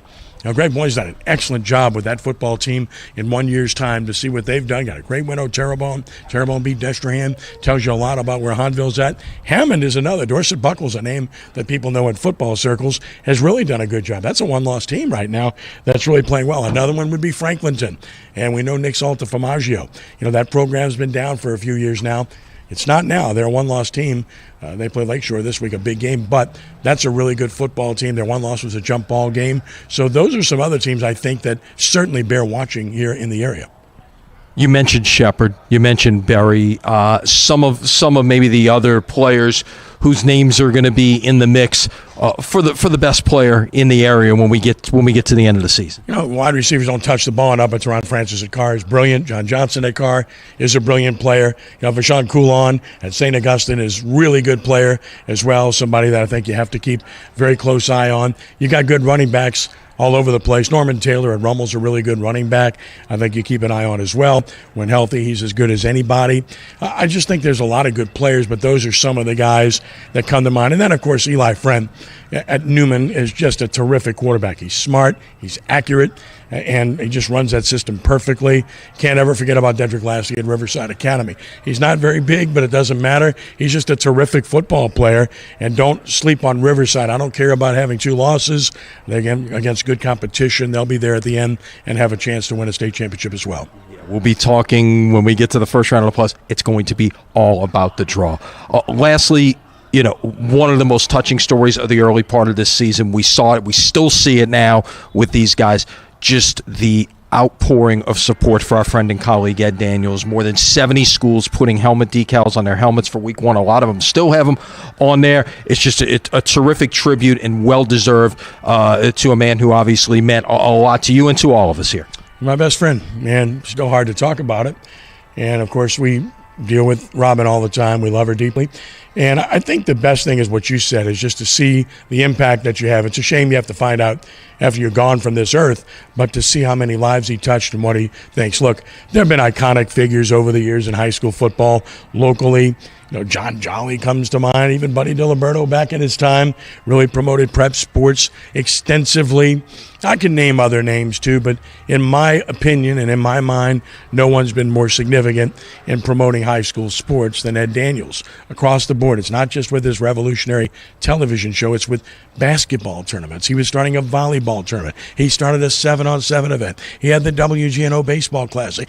Everything you can imagine for high school sports, and he did all of that independently on his own because he loved doing what he did. And I know what he did more than anybody, and I helped him with some of these things, and it was astronomical. You weren't going to outwork him. I tried pretty hard, though. Yeah, exactly. None of us could. There's a second half of football to be played. There's a second half of a season still to be played. And, of course, there's no better place to get your coverage than right here at CrescentCitySports.com. Thank you very much, Ken Trahan, Lenny Van Gilder. Good stuff on teams and players. So let's keep it on that subject and take a look at the power rankings. And let's start with Division II Select. And the top 24 teams in each division go to the playoffs. The top 8 get a first-round bye. Yeah, a lot of diversity there, as I said before. I like seeing that Haynes Academy right up there. University Lab, we know how good those guys are. E.D. White, Douglas. Vanderbilt Catholic having a good year with the new coach down there. They've got a really good running back at Vanderbilt Catholic. Leesville, don't know much about them. The Wampus Cats. We're looking at Shaw here tonight. Kinder Discovery out of Jefferson They're in their Parish. district. Shaw and Kinder Discovery and Bell Chase. It's all the same district, correct? They're all in the same district. Matter of fact, the only 3 teams in that district. Right, and then you look down all the way down through the rest of the guys there. You got some really good football teams. Hearing great things about Livingston Collegiate and Loyola Prep. I hear is a real good football team up there in the Shreveport area. Let's take a look at Division III non-select. St. James playing tonight is 3rd, and again the top 28 teams here in each division go to the playoffs. The top 4 get a first-round bye. Yeah, you look down there at number 8. Usually the guy that's there and always has been there for the past few years is Union Parish. Now, I know they're playing a tough non-district schedule, so it's going to be interesting to see once they get into district play how they're going to fare out. And let me say this about Union Parish. See this team sitting at number 3? Bingo. They lost to Union Parish Correct. in the last 11 seconds of the game for the state championship in the Dome last year. Number 3 would love to match up with number 8 again and the Superdome. Big one going on the North Shore tonight, Yeah. but Lakeside and Franklinton. Nick Saltaformaggio is having a great year at Franklinton, and those guys are colliding tonight on the North Shore. Absolutely. So good look there. And remember in that we showed you Division II earlier, the top 24 teams go to the playoffs, top 8 get by. And then this one, the top 28 teams go to the playoffs, and the top 4 get a first-round bye. Now let's also take a look at the top recruits in the class of 25. Here's a look at the top 10 recruits in Louisiana's class of 2025 according to 247 Composite. And you see the 2 Shaw players committed to Michigan, Jacob Washington and Jasper Parker at 9 and 10. The big story over the last week was Jakeem Stewart up there at number 2, officially reclassifying into 2025 and now appearing at number 2 on the list. In fact, Stewart's last action in a St. Augustine uniform, a St. Aug uniform, was the Ed Daniels Classic Jamboree against the team playing St. James tonight, Archbishop Shaw. Well, there's a lot to that story, right? And now I will say as a football player, he is everything that is advertised, right? He is unblockable. He can run. He is strong. He is going to make a great player if he stays with his commitment to LSU or wherever he decides to go, right? Wanting to reclassify, everybody has opinions on that, right? You're a coach. Give me yours. Okay. Give me yours. You're a coach. Bravo to St. Aug for not bowing down to that. Yeah. That's my opinion to that. So he moves over to Carr. Carr, he is ineligible. You'll have to sit out according to to the LHSAA rules. If you are not making a bona fide move into the district, you're going to have to sit 1 year. He is sitting his year out at Carr. He is not playing at Carr, but Carr is going to allow him to graduate a year early. And he'll move on and he'll have a great college career. That's my opinion. Love it. Hey, and we'll come back to that later. Want to do this before we start the second half. Hey, let's talk a little bit about, and Levanta Davis is doing a great job here in his second year. He got, again, St. James to their state championship game. They lost to Union Parish, just talked about that. Let's remember Rick Galey. This used to be Rick Galey Field here at St. James. You can't come to St. James and not think of our longtime friend and colleague, Rick Galey, who was the head coach of the Wildcats for 19 years and led St. James to 3 state championship games, and a good friend to us. Worked with us in television on the Prep Recruiting Insider. Right. I coached against him for a number of years, and, Rick Galey and I have shared many thoughts and many strategies and ideologies, and usually they were always over a beverage, right? Unless it was a Friday night when we were opponents against each other. But, not just a great coach, but a great mentor, not just a mentor to his players, yes, but mentor to other coaches. And I'm one of those guys, and I was a much better coach throughout my tenure and my career because of Rick Galey. And I want to thank Shaw, who's playing here tonight, for hosting a jamboree for the past few years. The Ed Daniels Classic became that jamboree. And this summer, after that sudden passing of our colleague Ed Daniels in August, Coach Tierney moved quickly to rename his event the Ed Daniels Classic. Between games of the event, Ed was honored for his many contributions to high school sports in Louisiana. And, of course, a field was named after him, Mus Bordelina Stadium, Ed Daniels Field in Kenner, where Ed lived and grew up in the Metairie-Kenner area. And, of course, most of the high schools in the local area are wearing the Ed patch on their helmet in honor of Ed. And he was a good friend to us here at Crescent City Sports, and we honor him. Yeah, he covered me for a number of years. Well, should I say throughout my whole career in coaching. Yes. And then I had the opportunity when you got me into this media gig, right? Best move I ever did. There you go. I called you and I said, I think you're going to be great at this. There you go. And since I made the switch, and it was great to kind of pick his brain and talk to him about a lot of things. Look, a friend to high school sports, not just coaches, but also he was all about the players. Yes.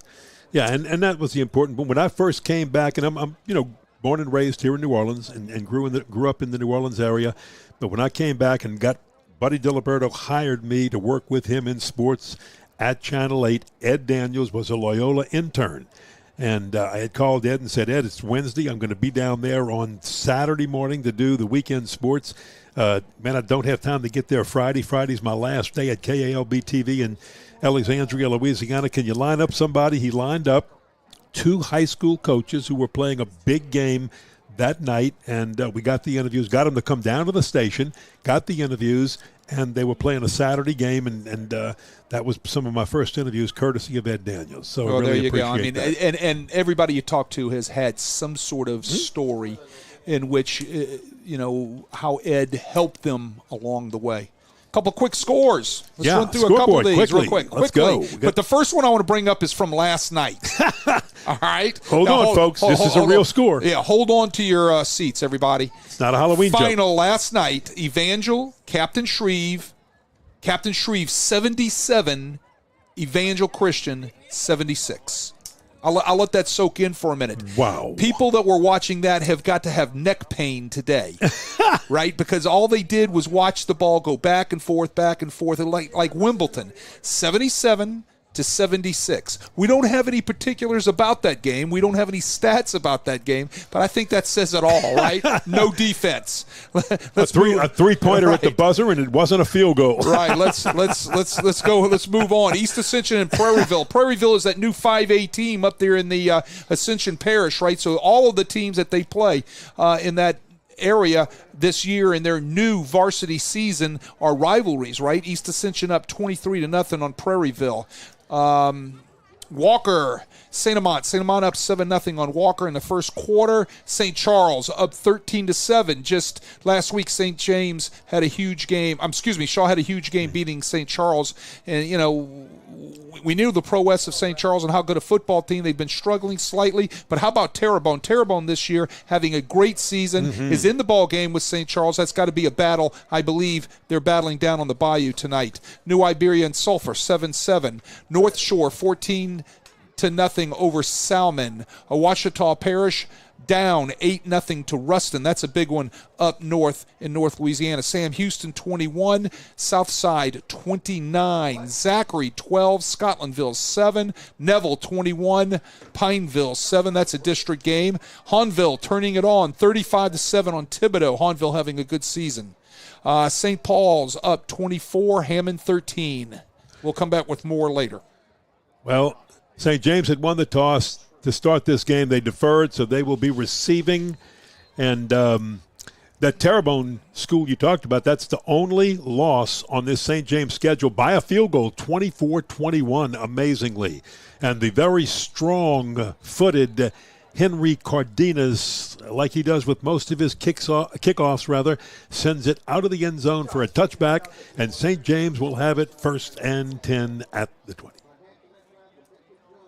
Well, it's going to show real quickly what type of adjustments have been made by both teams, especially defensively, as I talked as they were in at halftime in our halftime show. We'll know immediately because, Levante Davis is going to come back and give the ball to Kenai King Young running downhill. We'll see if Shaw has worked on their fits. What are they going to change in order to do these things in their defense? Number 19, Jawan Jackson is a 6'1", 210-pound freshman quarterback.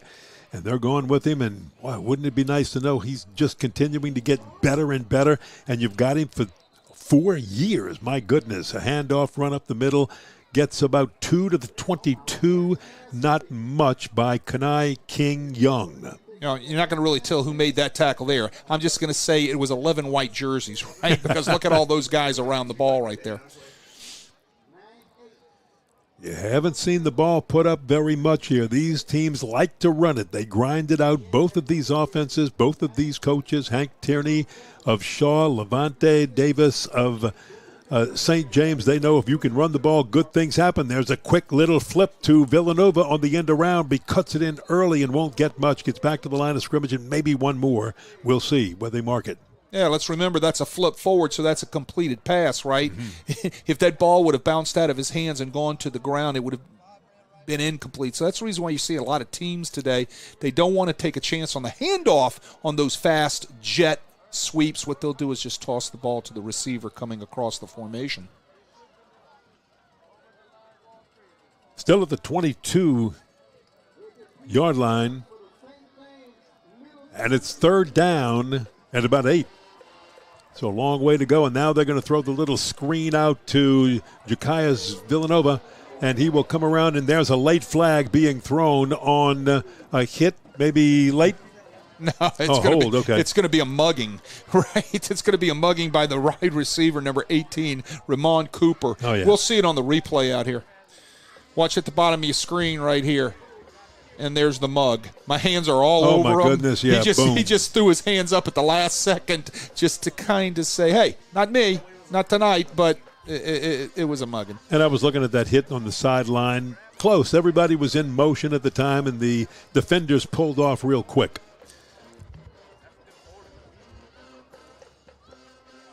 So with that,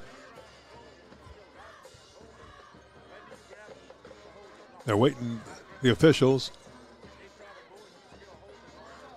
So the penalties declined, which was a smart thing to do, Smart which move, is going to flip it to 4th. It's going to be 4th and long. It's going to force them into a punting situation. So I was waiting to see if Hank was going to decline that, as he should have. I think he was getting clarification on exactly what the penalty was before he made the decision to decline, which is going to force St. James into a punting situation. So the 28, Kenai King Young sends it on its way, and it's caught. And, man, that was a dangerous catch and return at the 46, returned 4 yards to the 50. But, my goodness, what a scary. You took the words right out of my mouth. I mean, 26-yard punt by Kenai King Young. But you're a lot more elegant than I would have said it.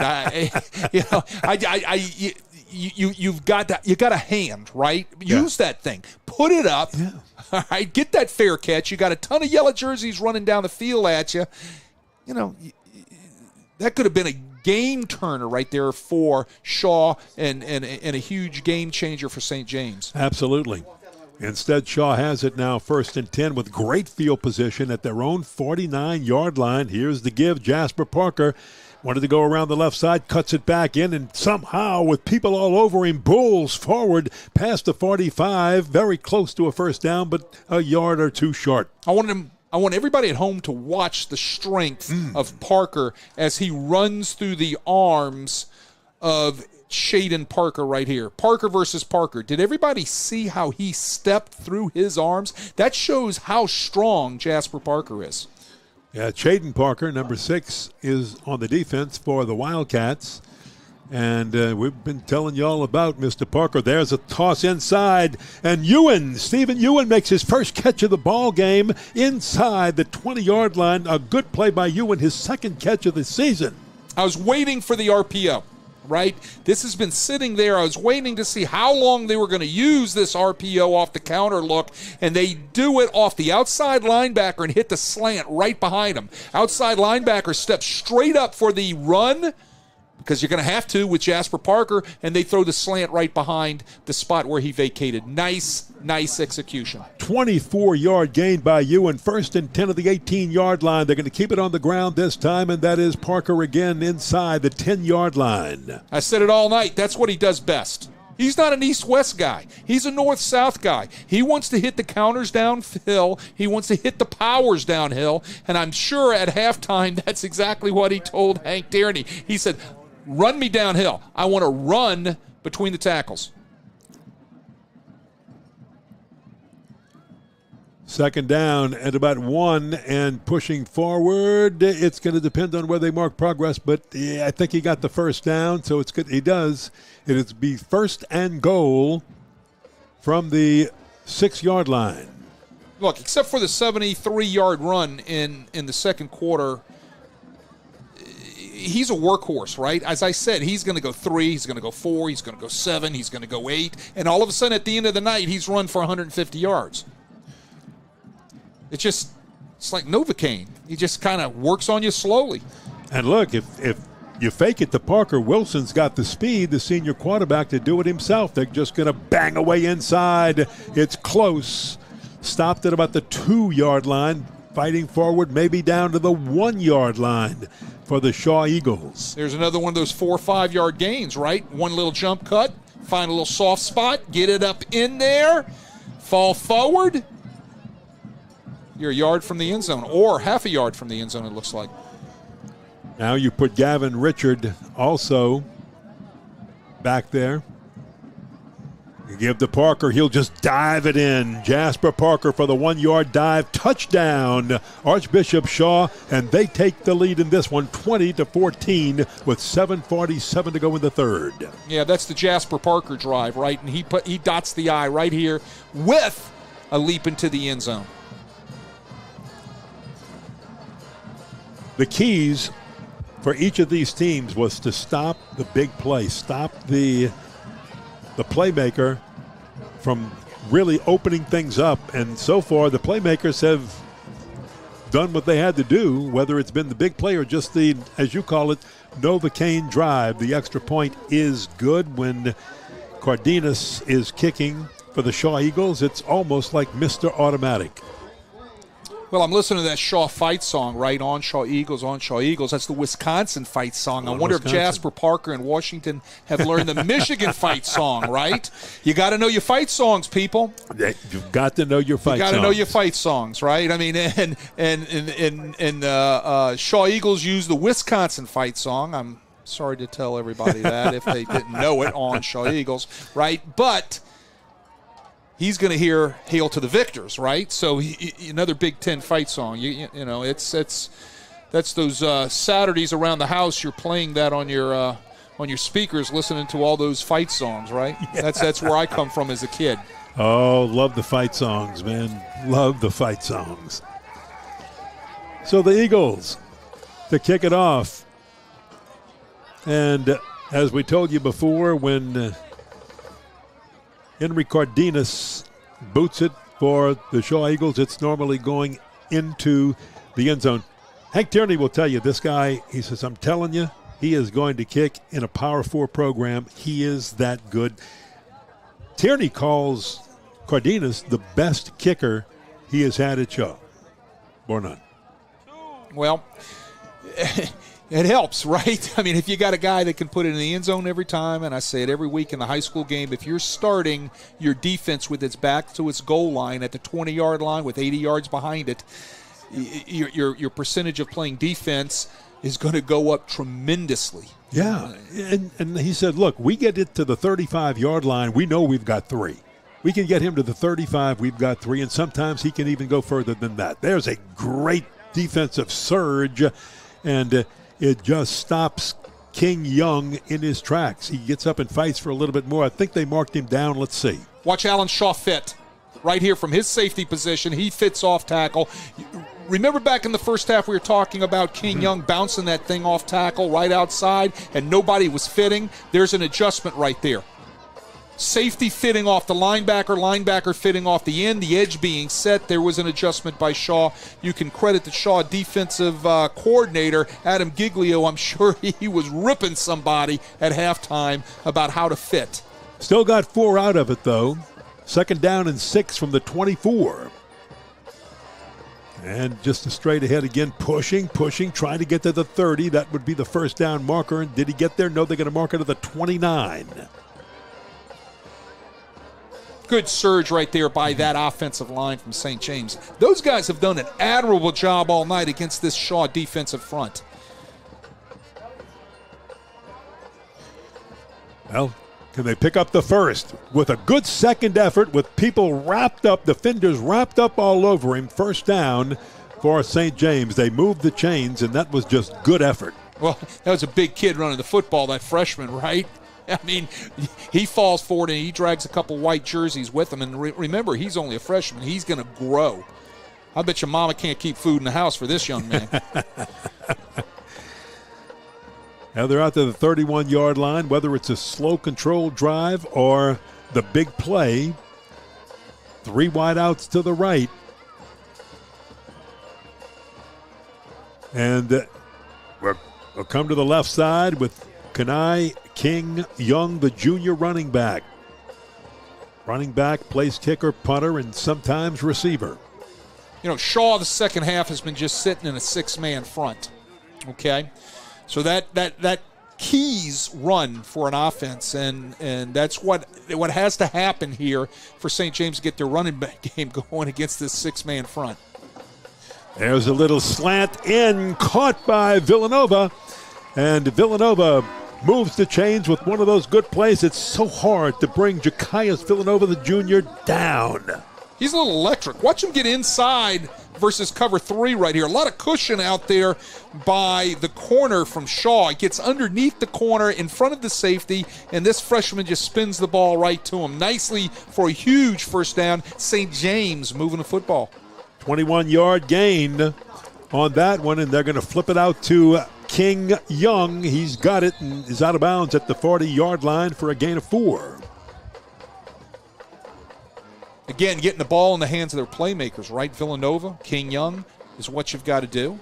Levante Davis knows that those are the guys that you got to, butter your bread with, right? So he's got to get the ball in the hands of the dudes that are going to make things happen and make things go electric for you. And whether you're just going to run a slant or you're going to run the swing pass or you hand the ball off, however you do it, these guys are going to have to touch the ball the rest of the night. Now, Kamon Mitchell was late to run out and split wide. That's way up to the top of your screen. He gets a little coaching when he does that. Watch, a lot of times, quarterback Jawan Jackson will go to him because the play just was signaled in from the sideline. Let's see if that happens here. I wonder if they told him to catch the ball. Hey, catch the ball. Remember, he's a freshman. Right. No, they're going to give it to Kenai King Young, and he is across the 40, and he'll just churn out a few more yards, bringing up third down at about 4. And they'll do that from the 37-yard line. In Shaw territory, trying to keep this drive alive, the St. James Wildcats. Well, you see, they've got a big offensive line. Yeah, Jaquan Carter right there sets the edge. Nicely done, but you saw the strength of King Young. He drug him for 3 yards. Well, that big number 67 at the right guard position, Kim Gravoth, 6 foot, 305 pounds. He's only a sophomore. Jackson looking, throwing. Oh, just behind the intended receiver, incomplete. He felt the heat coming off his right side, and he just kind of got rid of that quick, and he didn't want to take that shot. It's amazing how, freshmen will feel that heat. When they're seniors, they've felt the heat. Fourth down, going for it. 4th down and 4. They're trying to draw him offside. Did they do it? There's the flag. Elliott Love, I think, was a little too quick. Offside, so you pick up the first down the easy way. Yeah, he's going to the boundary right now. He's going to get talked to. Yep. In high school, you can't point, right? There's no pointing. If you, as a defensive lineman, step into that neutral zone, it's over with. You can't point at them. Nobody drew you off sides. You're watching too much TV, young man, right? Well, that moves the ball down to the 32-yard line of Shaw. Shaw took the lead on their last possession, 21-14. Now St. James trying to answer. They're down to the 32-yard line, and kaboom. Somebody moved. So there's your 5. There's your 5 coming back the other way. There you go. Yep. It's like a yo-yo.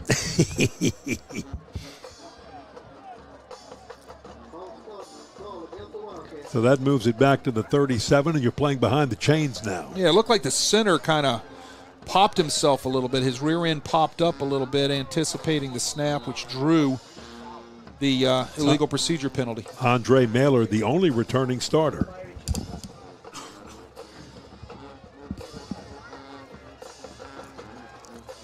So first down and 15 from the 37.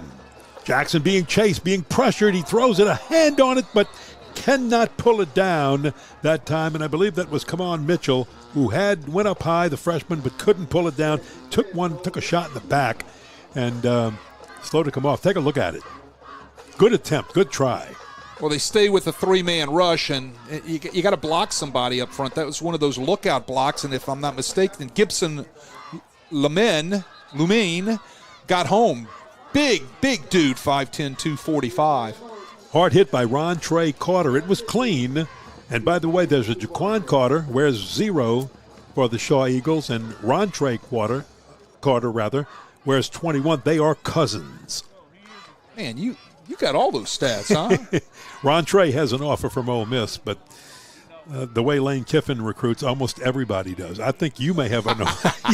I think I have some eligibility left, right? I think you have an offer from Lane Kiffin at Ole Miss. I like that, the way Lane Kiffin I'm telling you, recruits. He offers everybody, and he offers them first. Let's get this in real quick. Tonight's coverage on Crescent City Sports is brought to you by Game On Social Hub at 2421 Veterans in Kenner, with a full-service restaurant, arcade games, bowling, Wade Kaiser's favorite sport, axe throwing, and laser tag. Game On has it all. They're open till midnight tonight and on Monday night from 6 to 7. Join Ken Trahan and special guest for live football conversation on 106.1 The Ticket, leading right up to the Monday night football game. You know, Ken, last week I was talking to my wife when I got home. I said, I want to go try this Game On. They have axe throwing. And then I looked at her eyes, and they got real big. And she said, yes. So now I've changed my mind. I don't want to. I don't think I want to go. Yeah. When your wife gets big with the idea of axe throwing, you need to change your plans. Absolutely. All I can remember is one of my favorite, and I'm going to go back to the old Johnny Carson show. He had an axe throwing exhibition with Ed Ames, who was playing an Indian on a certain television series at that time. And there's no way to describe this, so I'll just say the people who remember that series will get a big laugh out of it. But it was one of the funniest axe throws ever on the Johnny Carson show long, long ago. Here's the toss to the right side, and as soon as Young gets it, he is slammed into by Ethan Lentz and brought down for the Shaw Eagles. Yeah, Ethan Lentz, nicely done, yeah. Right? Nicely done, nice tackle. 3rd down coming up now. 3rd and 15. They're setting up the screen. They dropped the screen right there to King Young, but look at Lentz, sniffs it out. Boom, makes a nice tackle. So big 3rd down here because you're out of field goal range, so this is probably 4-down territory. But you got a long way to go. 3rd down, 14 at the 36-yard line. They've got to get to the 22-yard line for a 1st down. Here's the toss out. Good move by Villanova, and he is smothered before he can get to the 35. That's going to bring up 4th down. Yeah, Alan Shaw looked like he came out of gun, came up to get right into the middle of that wide receiver screen. You'll see him coming into your picture down here at the bottom. Yeah. One, and then right there, boom. He misses the tackle, but he slows him up just enough. Everybody else hustling to the football. Great pursuit by the Shaw Eagles to bring up 4th down, and it looks like St. James might have called a timeout. Yeah, I would think they've got to talk this over because they're out of the range of Kenai King Young. He is their kicker. It looks like they're going to punt. Yeah. Well, you know Smart what? move, Yeah. Listen, Kenai King move. Young is also the punter, and we've seen him go for the corners at times, and if he can nail one in and back Shaw up, you never know what might happen. I actually don't think they used the timeout. I think it was just they did transferring, their units. So he waited. They get a high bounce, and they're going to let it roll inside the 5, 4, 3, and down to about the 2. How about that for a punt? That's the best 33-yard punt you could ask for in a long, long time. Or they're going to mark it, make it a 32-yard punt, but they're going to down it at the, I believe, 3-yard line. Well, strategy works out, right? He's going to hold the ball, let his coverage get down there, and watch the ball take a nice little checkup right here. Again, like you're pitching wedge, and sit down right at the 3. I wish my pitching wedge would have put it probably back in the parking lot. If I was trying to check it up. If I was trying to hit the parking lot, it would have checked up. There you go. So here we go. 97 yards away from pay dirt. Here we go. The Eagles. Big hole. They crash it. And guess who? It's Parker. Parker continuing. Parker still running and pushed out of bounds on the far sideline. On 1st down, Jasper Parker from his own 3-yard line takes it all the way back out to the 38-yard line. A 35-yard gain for Shaw to get them out of the hole. How do you get yourself out of a hole? Run in between the tackles with Jasper Parker and have him do his thing. Wow. From the 38. 1st and 10, Shaw. Jasper Parker's got that kind of explosiveness. This time, the fake, the keep.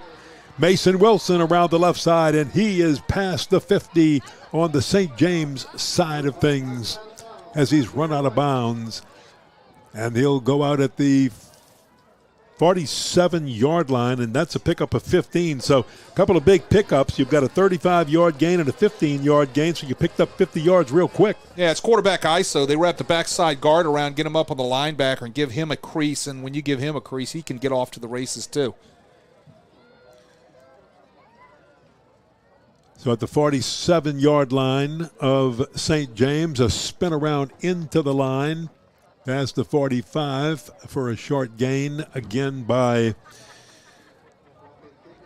Jasper Parker. I think one of the things that as he moves to the next level, they're going to take out of his repertoire is the little twirl, right? Yeah. They're going to teach him and be so hard on him about jump cutting and using his eyes. Don't take your eyes off the hole until you're past the hole. Final 90 seconds here of the third quarter. Good fake, and now the throw almost intercepted. My goodness, Jai Blaine had a hand on it and could not pull it down. It was intended for Gavin Richard. Yeah, Mason Wilson's trying to ad lib here, so he tells Gavin Richard to take off. He throws the ball up, but Gavin Richard does a nice job. You know what he does? He goes up and plays defender right there. He sees that ball about to get picked by Jai Blaine. What does he do? He goes up and rakes the hands of Jai Blaine to knock that ball away. Smart play. Smart football family, Gavin Richard. Yeah. Comes from a smart football family, all coached by Hank Tierney, grandfather, father, and Gavin himself. So the third, Richard, to play for Tierney. How about this? Just keeps going. Jacob Washington on that end around. The wide receiver can do so much. He's one of these playmakers in space. And on a big third down where St. James needed a stop, it's Jacob Washington that gets the first down. Well, look, you got to invent ways to get the ball into his hands. It isn't always going to be by a pass because, Shaws likes to run the football, correct? So he's not going to get all the touches he needs. If you've got to run end arounds, get the ball into this guy's hands. He can make things happen for you, and he did right there on the reverse. 22-yard gain. So, boy, what big explosive plays we've had here. A 50, a 35, a 22, and Shaw's just making it look easy on this drive.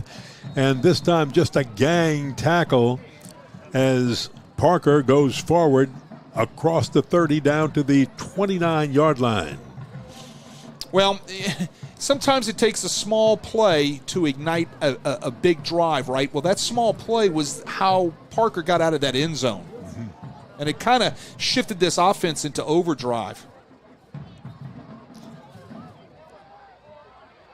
This is Mason Wilson. Got some room, hit hard, and goes out of bounds at about the 27. All right, everybody's saying, what is that guy doing backing up right here, right? When we get to take a look at it again, you'll see the wide receiver, and I think, if I'm not mistaken, it was Gavin Richard again, just backing out. Well, he was the third option on the zone read. You'll see it right here. Watch how it's number 7, Ethan Lentz backing out right there. You see how he's backing out? He was the third read on the read option. Actually, it was triple option from the gun. I told you Hank Tierney is going to find ways to run the option. That's the end of the third quarter. Shaw by 7. And they are driving with the football as we start the fourth quarter in just a moment. Ken Berthelot, Wade Kaiser, Chip and Matt Merritt with us today, bringing you all the graphics and video and doing a great job with it. Great replays tonight. Again, this is a non-district game for both of these teams. But it's a game where each of these teams knows their performance in this game will give them some idea of what they can do and what they still have to work on when they get into the playoffs and hopefully get to the Dome. That's what each coach wanted out of this game. They knew they had big playmakers. The keys were stop the playmakers. On this drive, Shaw's playmakers have made it go. This drive started at the 3-yard line of the Eagles after a great punt by Kenai King Young. Shaw has taken it down to where they are right now at the 26-yard line. We start the fourth quarter straight ahead with a run. Nothing fancy. Shaw's willing to just pound it out and eat clock and try to get it. They're in field goal range, so they know they've got a little cushion if needed. What they'd like to do is get the touchdown on the board because of this explosive St. James offense. Well, they love to burn some clock here. There's no doubt about it. So they're going to kind of eat up that play clock as much as possible and then make sure that they give the ball to number 8 and get it in his hands. So this is fourth down for Shaw and 1. They're going to go for it. And there is the explosive Mason Wilson around the right side. He's got the first down. So Hank Tierney, with a great field goal kicker, could have easily opted for a field goal right there, but he said, nope, we're going to put it in the hands of one of our two big playmakers, Mason Wilson or Jasper Parker. If not, you've got Richard, you've got all kind of people, and they get the first down to keep this drive going. Well, they sold out, St. James did. They sold out on the inside blitz and the A-gaps. Okay, so pick your poison, right? Are we going to try to stop 8 or are we going to try to stop number 1? They sold out right there on the inside gaps to try to stop Parker. We got a Shaw Eagle down. It looks like Mason Wilson might be down over on the boundary. Quarterback, and the way they're working on the leg, it's usually not guessing, folks. We don't know, but just we've seen enough games, and you probably have too, to know sometimes what looks like a cramp. Well, let's hope that's all it is. We don't want to see anybody get hurt, but Mason Wilson will. He's got a little gimp on him there, so I think they were working with one of the hinges. I think it was the knee. Let's just hope it wasn't. And when he comes out, Gavin Richard is usually the guy that's going to step in and take his place. Wide receiver, running back, and do it all. He's got 8 rushes for 31 yards on the year. He's 8 receptions for 113. He has not thrown a pass. And there he is. Gavin Richard, number 5, will be in the quarterback slot until Mason Wilson is ready to come back in, and he's got Jasper Parker on the side of him. He'll hand off to Parker, big hole. Parker pushes inside the 5-yard line, and then the Shaw Eagles push from behind and get him very close to the goal line. Looks like he might be down at the 1-yard line. Well, one of the things you're going to have to watch out here, right, is Mason Wilson is 6 foot, 6'1", somewhere in that area. Gavin Richard is 5'8". Did you see how the snap was a tad bit high? Mm-hmm. So if you're the center, Deartarian Miller, you're going to have to make sure you get that snap down, or you're putting one over Gavin Richard's head. Good and point. That's always a problem when you're changing quarterbacks in the middle of a series, right? Well, Mason Wilson's back in. Well, there you go. So that he can go back to snapping the ball to a 6-foot guy. But those are little things you got to think about as from the coaching standpoint. Hand off to Jasper Parker. Why not? He's done the work on this drive. Let him go into the end zone. Touchdown. And it is now a 2-touchdown lead for Shaw over St. James as we are early in the 4th quarter. Yeah, St. James doesn't want to panic here, right? They're still in this thing, 2 touchdowns. Another look there again as Jasper Parker walks into the end zone. But they do not want to panic. They're capable of getting back into this football game, right? So, let's just do the things that you're good at, and let's make sure we get fundamentally sound up front and get back to blocking things better for King Young, right? So don't panic here. We've still got a good football game on our hands, even those 2 scores. Mr. Automatic, Henry Cardenas makes it 28-14, 2-score lead. Remember, that drive started at the Shaw 3-yard line, but you had the big 50-yard run. Right. You had a 22, you had a 35, and there was another run of less than 20 in there. So when you pick up yardage with big chunks like that, makes it easy to drive down the field. Yeah, splash plays. That's what you call splash plays. Anything over 20 yards depends on, how you're going to define it with your offense. Some people defined it as 20 yards. Some people defined it as 15 yards, whatever. It's a splash play.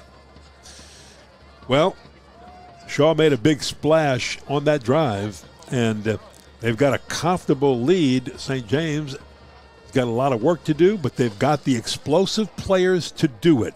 Cardenas, again, kicks it 7-8 yards deep into the end zone, makes it look easy.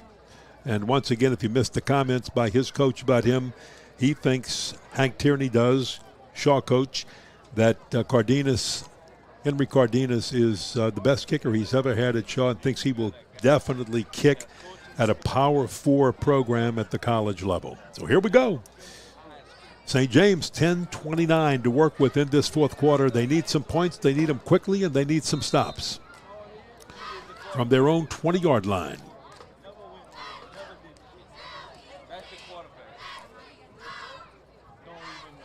Jawan Jackson, the quarterback. Remember, he's a freshman quarterback, so he's still learning, and makes the quick toss, and he throws it over to another freshman. That's Kamon Mitchell with the catch, and he's out of bounds and gets the first down. They're going to mark it right at the 30-yard line, move the chains, first down, St. James. Maybe just what the Wildcats needed on first down to get it going. I like the play. I like the call simply from the standpoint that you are giving your quarterback a lot of confidence in a situation when you're 2 scores down. Hey, let's get back to our game plan. Let's get it out there to our receivers. The guys that can make the plays for our offense, let's put the ball in their hands. You can spin the ball. You make the throw. It's a confidence builder. They're going to go to the same player, same play. Let's just walk down the field with that one. There's freshman to freshman again. Came on Mitchell on the catch. Look at the 5'10", 160 freshman. Look at the cushion. Look at the cushion right here. See the cushion? You got a 7 to 8 yard cushion by the corner down here, and that's Alan Shaw. So they're playing off those receivers in a nice one-man. Now they go to a 2 high coverage, but they were in a 1 high coverage and cover 3. You got to take what they're giving you. 13-yard gain. So that's 23 yards in catches by Mitchell on the last 2. Now they'll put it on the ground, give it to their running back, King Young, and Kenai King Young around the left side will gain some up to the 40-yard line. Well, they fixed the issue of fitting off the edge and setting the edge. You haven't seen that from Shaw since the first half. They're coming down, they're fitting where they need to be, and those outside bounces in the running game are not there anymore. So that's been fixed. So that's another first down. And now watch, Shaw just showing a little blitz, or at least stack the line on the right side, but they'll go to the left side. Instead, they go to Villanova, and Villanova with a big catch. They're going to him more. That's their biggest playmaker. He's the junior, 5'8". They're also taking, Kenny, what they're being given. Look at the holes right there. Nice route by Villanova, just on a little option route, reading that strong safety and turning away from him, sitting right down in between the inside linebacker and the strong safety for the quarterback to put the ball on his numbers and for a nice pickup. Yeah, another first down. Got 10 yards on that one, the Villanova. And, man, there was almost a horse collar right there, but a nice cut inside. And the players are a little tangled up, trying to untangle themselves from the pile. Yeah, a little chippiness. It's all right. A little chippiness is good. By the way, it is a physical game, and they are doing hand-to-hand combat every play. So a little chippiness happens, right? Boy, is Kenai King Young, 5'9", 185, the junior, number 5, the running back. Has he been a workhorse or what? Yeah, he's the workhorse. That's a great adjective to give to him. And look, he's a good football player, right? That was 3 hard-earned yards for the junior running back. Last year, we got a timeout here.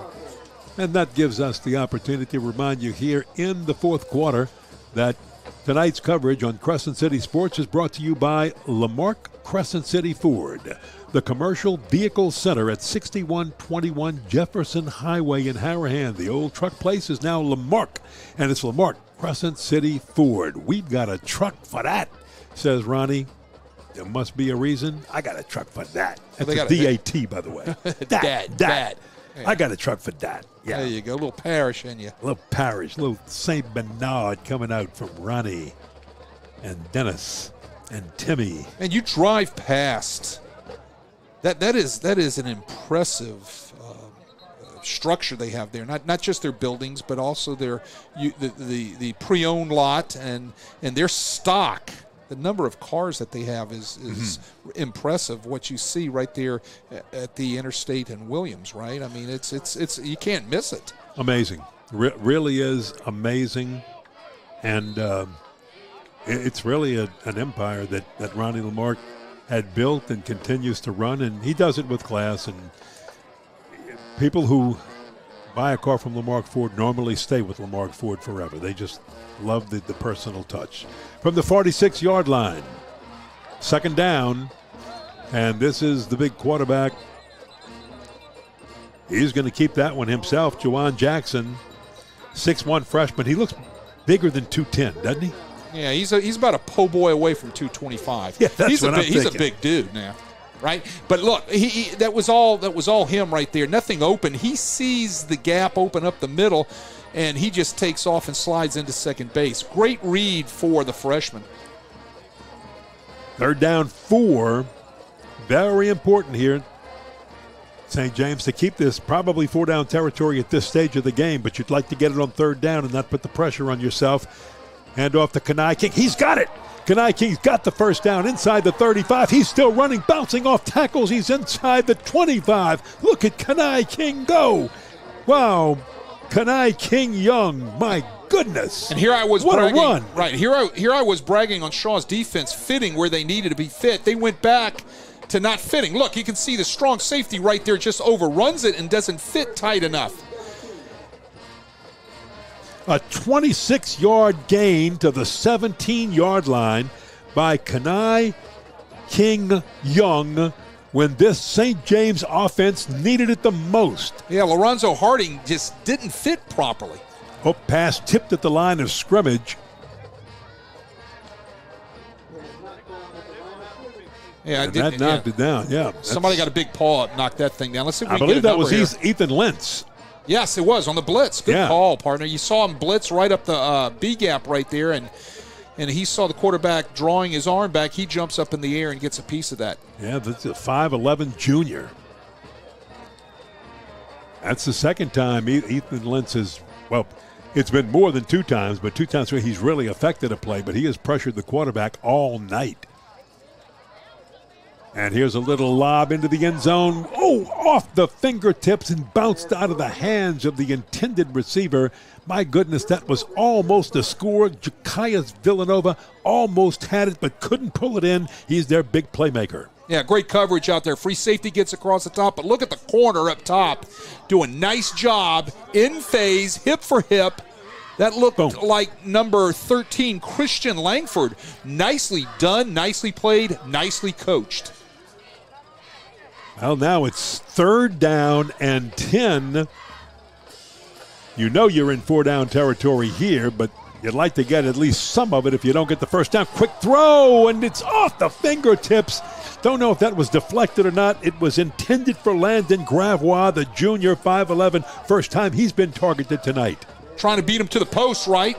You can see the number 2 receiver right there get past the linebacker. Linebacker does a nice job right there. That's number 88, Nasir Parker, doing a nice job getting his hands onto the number 2 receiver, the slot back, rerouting him to the free safety. Free safety got there. It's just a little too slow. That ball could have been a little bit faster to deliver. It would have been a touchdown. Got to get to the 7-yard line for a 1st down, and I think they're going to call timeout and talk about this one. St. James has 2, so, hey, with 7:06 to go, you got to score your 2 touchdowns down. Did Shaw call it? Shaw called the timeout. So now each team has 2 timeouts remaining for the final 7:06 of this ball game. Wade, what are they talking about?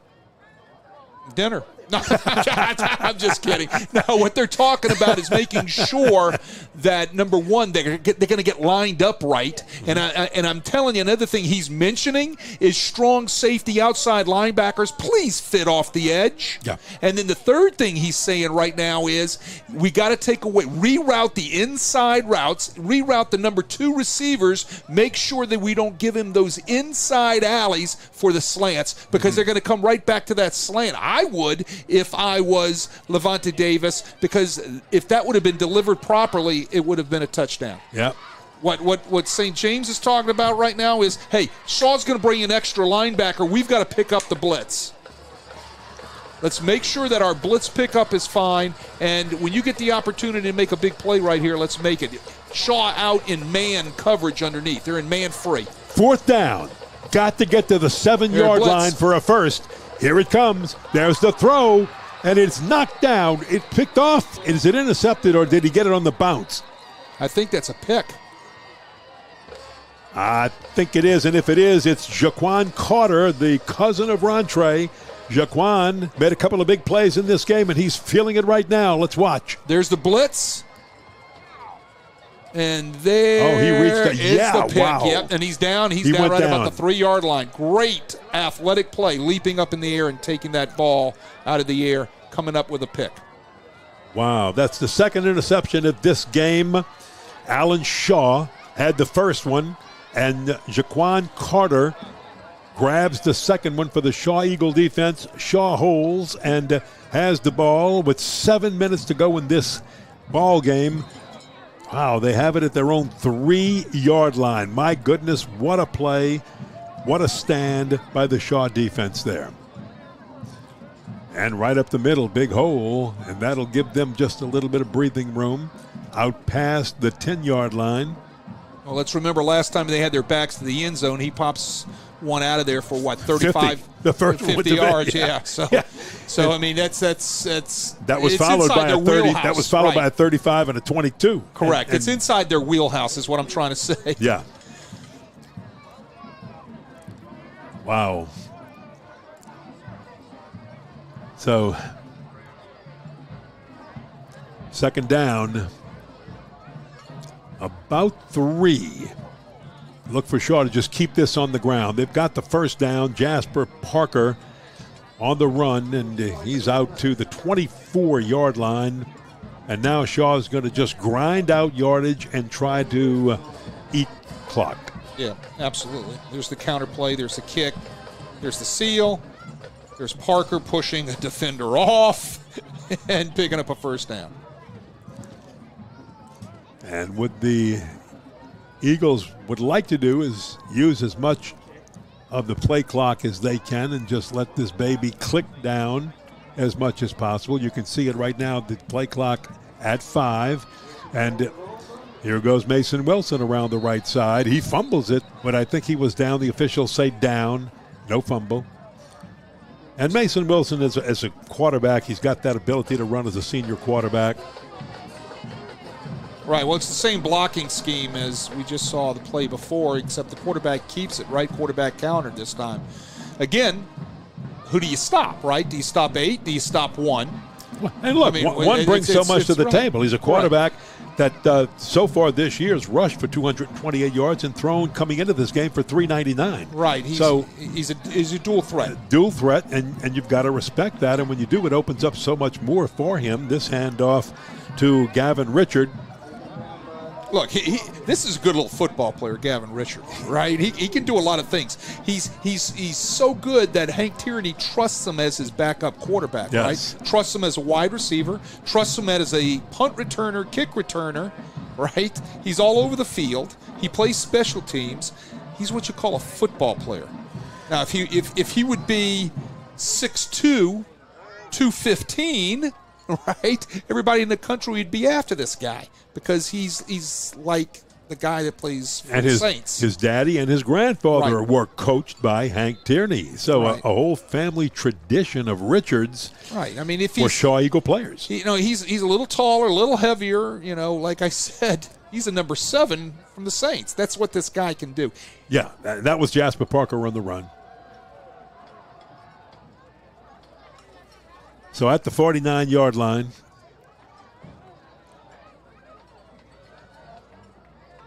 not sure. They're just waiting for the play call to come in from the sideline.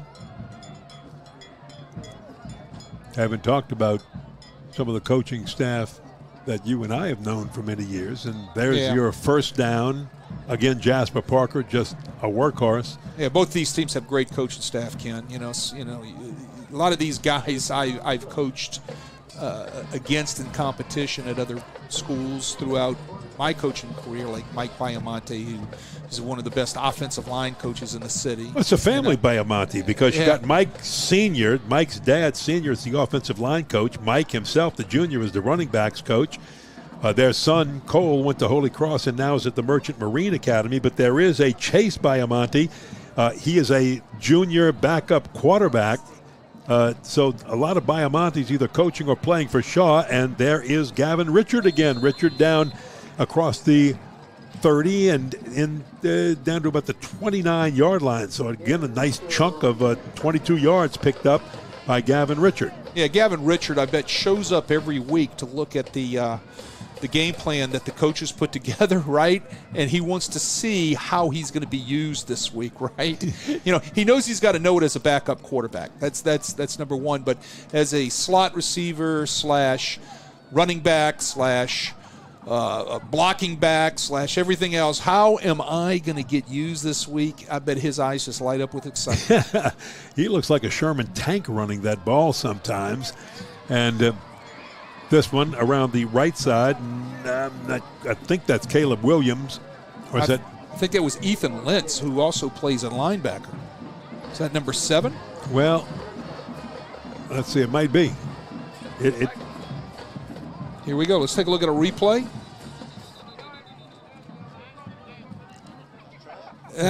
That jersey's kind of covered up. Sorry, right folks. there. Yeah, that one's tough. I think that might be Caleb Williams. That's correct, number 3. I've watched enough film that Caleb Williams will sometimes get that back pad and that jersey in there. So I think that was Caleb Williams. St. James uses another timeout, as they should. They got to stop this clock, right? As a matter of fact, for Caleb Williams, I think tonight's only his 9th, 10th, and 11th carries if he had all 3 of the entire season. They normally use him, they're throwing to him a little bit more at wide receiver, but he's explosive. They just haven't used him very much. And their St. James timeout leaves them with 1, but you've got to take it now because you can't let Shaw into the end zone again. You need a miracle as it is with 2 minutes and 29 seconds to play. Just got to keep them off the board, hold them to no more than a field goal, hopefully force a turnover is what you'd like to do at the 11-yard line. Yeah, we just couldn't tell that was Caleb Willis. His jersey was all bunched up. There should be a rule that the media needs to put out on that stuff, right? That you can't bunch your jersey up. That is Caleb Williams with the jersey Caleb we Williams. Can't see. Yeah, you can't see. Down to the looks lower. like a 7, a 2, a 3. And Jacob Washington's at the top of your screen, but they're going to keep it up. And there goes Jasper Parker into the end zone, just weaves his way through everybody for the Shaw touchdown, 34-14. That's going to put the icing on the cake for Shaw with 2:23 to go in this one. Yeah, look at the blocking up front. Kick, seal, nice. Crease, good eyes by the running back. Parker, and he just walks into the end zone. He's had another stellar night, right? Yep. Not just the splash plays that he's had, but just the normal plays. Like I said, the 4 here, the 5 here, the 6 here, that sort of thing. Those are the normal plays. And then you add in your splash plays, another great night. Cardenas with the point after, 35-14 Shaw. And you know what I'd like to see right now with this St. James Wildcat offense? We know they're explosive. Juwan Jackson, this freshman quarterback, you'd just like to see what he can do with Ja'Kias Villanova. Connie Young-King is probably worn out. He has really been a workhorse tonight. I'm worn out watching him. We don't have a statistician. I was trying to keep some stats, but they ran him so much I lost track. I lost the count. And my goodness. But you've got to be impressed with this St. James. Remember, St. James is playing up in class. They are a AAA program, and they're playing against a quad A program, a 9-4A. So they're a 3A program playing against a 4A program, but this is the kind of game that gets you ready for that dome. And I know if they get there, they'd like to see that rematch with Union Parish, because this St. James team was within 11 seconds of maybe pulling off a state championship in Levanta Davis's first year. And Davis said, we don't have to rebuild. We just want to reload here at St. James. We have the talent. We have the talent to be this good every year, and this is a good team. And look, their defense is their strength for AAA. Now, this defense has been worn down by Shaw tonight, but you look at Juwan Jackson, he is a freshman quarterback. You look at Kamon Mitchell, he is a freshman wide receiver. So, yeah, they're going to lose a few people. Kendrick Joseph, we've talked about him. He's a sophomore. And this time Jackson will keep, and he is wrestled down to the ground at the 23-yard line.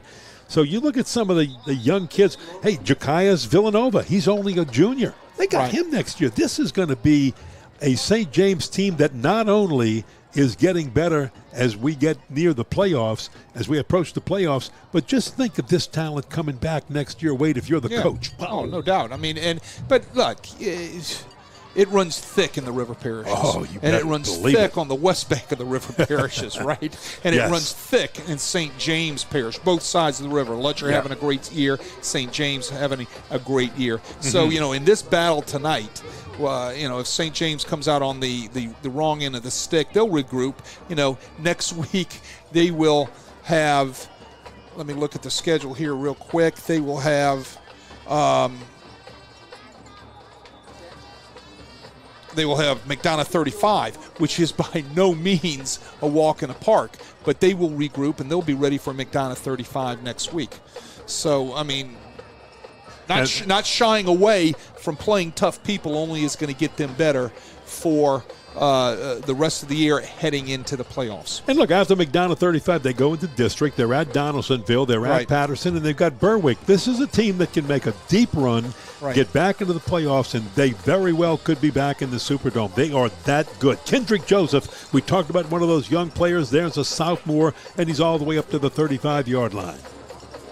Moves the chains. First down. Look, the talent in St. James Parish is as thick as that sugarcane field out there, right? Yes, you better believe it. It's everywhere. It's walking in the hallways. It's in the gyms. It's on the little playgrounds, right? And Levanta Davis will obviously cultivate every bit of that talent and move forward with a really good football team the rest of this year. And you see what Levanta is doing right now. He's giving Kendrick Joseph, a sophomore, more carries in these final 2 or 3 minutes just to give him that experience, to get him ready to back up Kanai King Young, because you can run Kanai King Young, but you've got to keep him healthy. You've got to keep him fresh for the end of the game when you need him too. So that might be it. The clock may run out, and this one may be over. The final score in this one is going to be Archbishop Shaw 35 and St. James 14. Wow, your comments on this game, and I was impressed with both offenses. I really was. Both offenses are real good. I think they have some things to clean up defensively as they move forward, especially going into their district schedules, right? But, boy, did Shaw hit another gear after Parker broke out of the end zone, right? There in the third quarter when they had their backs down there against the wall. 50-yard run. Right, and that 50-yard run, it was almost like, okay, now we've hit the extra tank of gas and we're going to roll. And offensively, they took it to another level. Well, with the win, Shaw Eagles up their record to 4-2. They have not played any district games yet, not conference games, district games. And with the loss, the St. James Wildcats fall to 3-2. Both good records, both good programs, and you can tell how explosive and fun this game was to watch. I'd look for these teams to go very deep in the playoffs, barring some type of crazy upset. If they can stay healthy, it's going to be fun to watch. No doubt about it. I think it's going to be a great rest of the season. It's amazing that we're already in week 6. You know, how time flies as you're having fun, right, Ken? It is. It's been a lot of fun. Want to thank Matt and Chip Merritt for the great job they always do on producing and on camera. Wade Kaiser, thank you so very, very much. Always fun working with you. And I want to thank all of our fans for joining us tonight. We'll have more high school football action for you next weekend. Check CrescentCitySports.com for the latest schedule information. For Wade Kaiser and our entire Crescent City Sports production team, I'm Ken Berthelot saying good night from St. James. Once again, our final score is the Shaw Eagles 35, the St. James Wildcats 14. Good night, everybody.